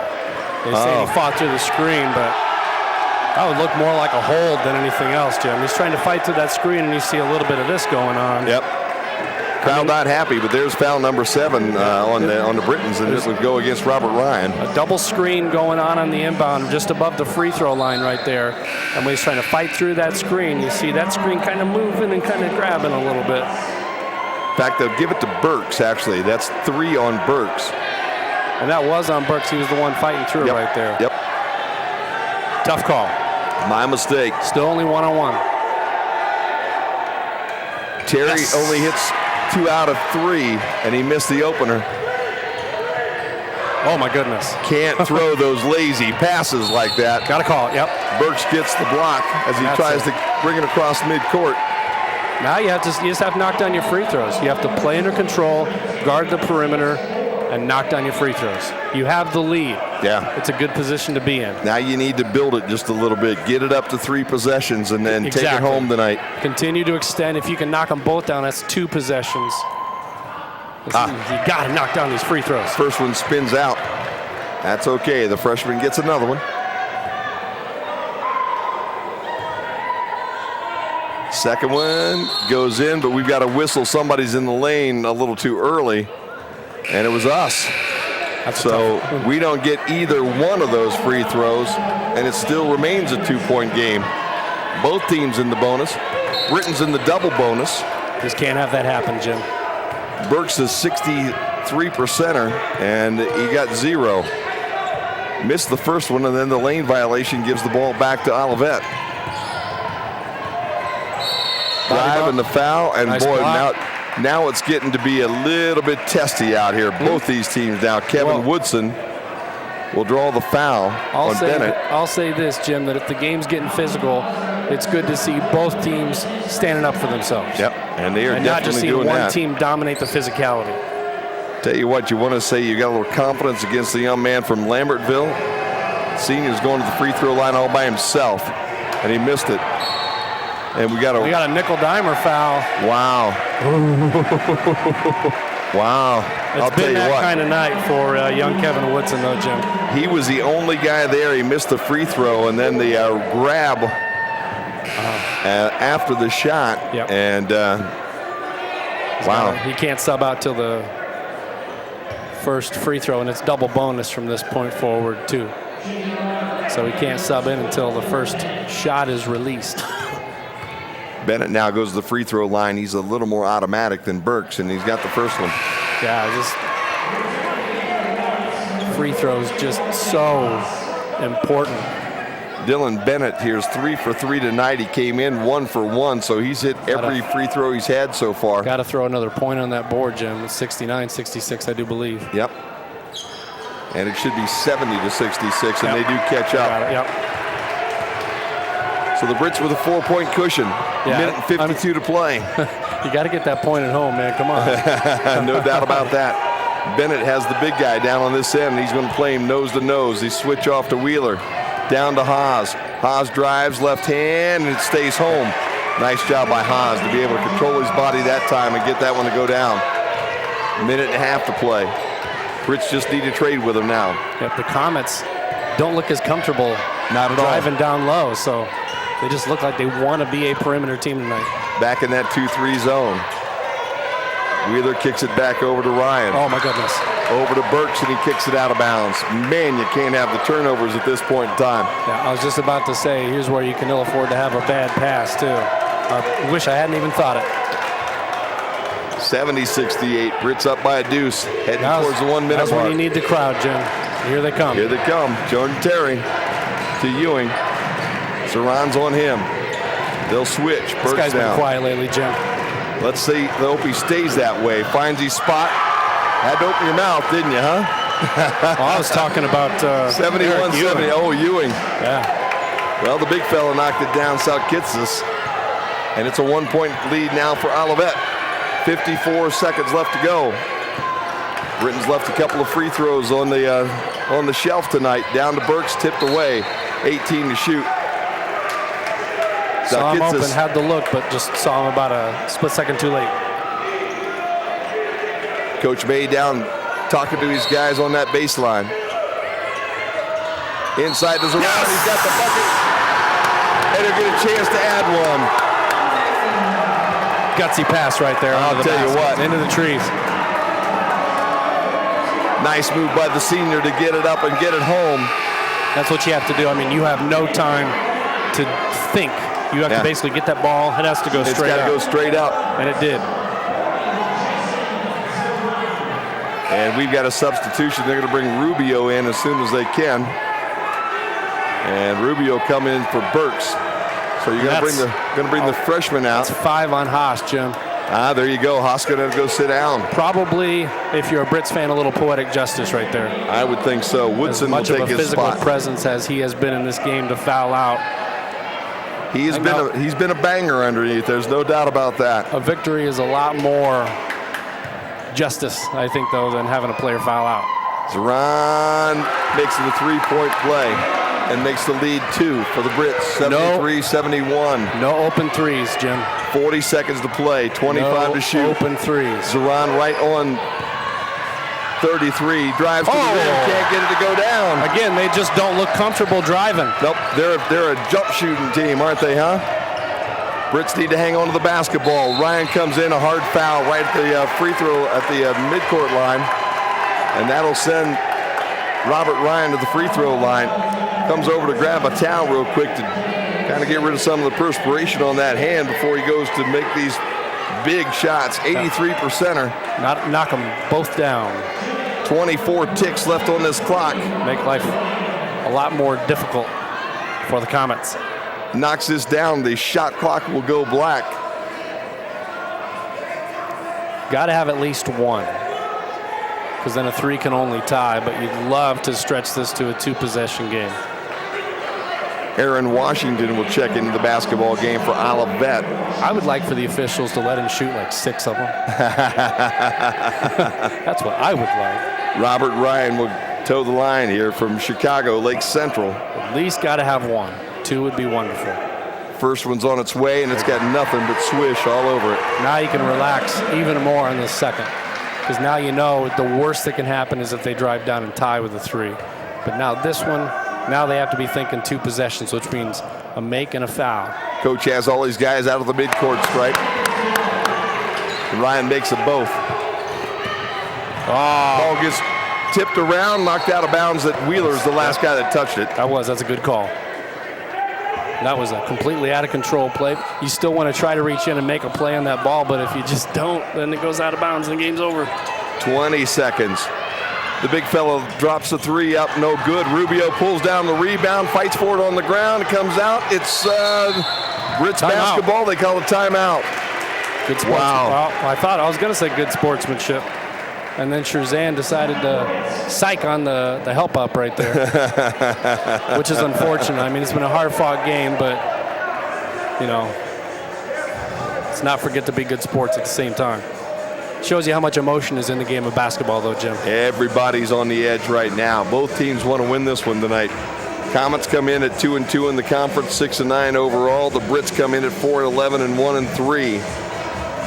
And yet to win one here at our house. And get the first one at home. Gotta have so that you one can tonight. Stop hearing people talk about how come you haven't won a game at home. How come you can eliminate that conversation entirely by just holding on the next few seconds. And the more important part, Jimmy, it evened us up at 2-2 on the year, buddy, and we don't like being under 500. Doggone it, that's it. I like being at 500. I think the coaches like the broadcast being at 500. They like the broadcasters to come in and have a winning season is what they like to see. I'm sure that's that sets us up for the opportunity to go 4-2 on the year here when we come back on the first. Sure, that's of the utmost importance to the coaching staff as they prepare for the next opponent. Boy, if that's a broadcast game, I sure hope we win now. That's it. They say, you know what, we can't let the broadcast team down. Well, Jimmy will have you running laps out here if you do that. So let's set it up. It's a 4-point game. Well, if they win, does that mean they have us running laps? Yeah, exactly. I'm not running laps. You can run laps if you want, but I'm not running them. Rubio will inbounds. He's looking for some help. He's got his guy. That's Robert Ryan. He was the young man that just knocked down the pair on the other end, and he's going to get a chance to hit two more. And he's the guy you absolutely have to have the ball in the hands of. So he'll go to the line for two. Again, double bonus, 10.5 seconds. And Ryan. I'd probably triple team him if there's another inbounds because he's going to be the one they're going to want to get the ball to. Coach Ernst still down here lobbying his point to the official. I don't know what point he's lobbying at this point, though. 10.5 seconds. The streaky shooting team went cold. They did. They did. They had a tremendous run to take a nice double-digit lead, and then the streaky shooting went streak the other way. Well, I think you got to credit that some to the defense all of a sudden that Albion was playing because as you pointed out so many times, Jim, in that streak, we really were giving them way too many good looks. Turnaround jumper will be no good. Saran will pull this in, and with 1.9 seconds to go, Olivet decides to foul instead of just allowing this one to go into the night. Well, still playing it through. Yeah, they are. You're probably not looking at the game clock at that point. You're just thinking, extend the game. That's where I think the coach is usually the one to call off the players at that point. Let it go. Saran goes to the free throw line at the other end. This is elementary on this end. He can do whatever he wants to do. The first one goes in. But that makes it a lot easier to just knock him down. Yeah, it does. There's nothing like the feeling of having no pressure when you go to the free throw. If you don't miss or if you don't make it, that's no big deal.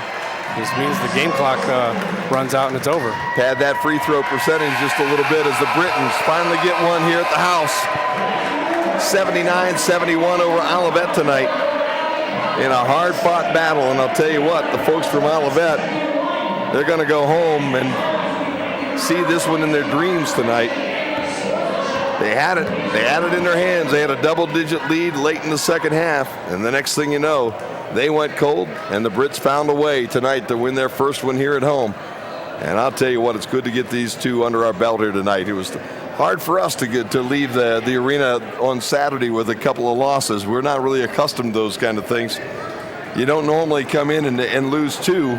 Sometimes you'll split, but oftentimes, you walk out with two W's. And I'll tell you, look at this on the other side, Jimmy. This is the cool part about the whole thing. And those players, Brits over there exchanging should be going over with all their fans and shaking those fans' hands because, especially in game number 2, fans were as much an MVP as anybody on that floor. I would have to agree with you. So after they went through and high-fived the team from Olivet, they went over on the other side and they high-fived all the folks that were down on that baseline that were just letting them have it all night long. And it was a good situation for those fellows tonight, and it was a great situation for the Brits fans all over. Hope you enjoyed this one tonight. This was a fun evening as the women and the men both win this evening here at the Kresge, and it just is a good way for us to be able to wrap up our month of January doing these ball games. And it just the thing that we were looking forward to tonight. We came in, we talked to Bobby Lee a bit. We said we're going to do them both tonight, buddy. We're going to win them both. And that was the attitude that everybody went into this thing with. And there was a moment or two there in that second half that I thought maybe we were going to give that one away. But at the very end, Brits come back and take complete control of the basketball game, and they win 79-71 over a really tough and scrappy Olivet team tonight. I'll tell you what, they were not going away. That's for darn sure. And as a Britons fan, you look back at the results from Saturday's doubleheader, and you take comfort in knowing that the teams that came out today played a full 40 minutes, and this is what can happen when a team plays a full 40 minutes. Yeah. Both teams, if they had played this ball on Saturday, would have swept those two games too, especially on the women's side. I have complete confidence in saying that. They did a tremendous job in that second half and really closed it out. The men's team did a tremendous job late in that second half, and it's one of the things I wrote down to ask, what turned things around midway through that second half? I think part of it was, again, Olivet kind of got away from that double high screen offense that they'd been running. Part of it, though, too, was the streaky shooting. Yeah, and again, that's something that you credit the defense. You absolutely credit the defense. But, in the same token, those same 1-2 step gaps that they had in those open three-point looks, they just weren't falling. And they really didn't look comfortable. And I said that in jest almost, but they really didn't look comfortable driving. No, they're big guys. Like they wanted to be a perimeter shooting team tonight. And when those shots didn't drop, they didn't do a good enough job, in my opinion, of correcting and trying to go down low to take the higher percentage looks. They just didn't look comfortable doing it. Yeah, they really didn't. It didn't look like a team that really likes to play at the rim at all. Nope.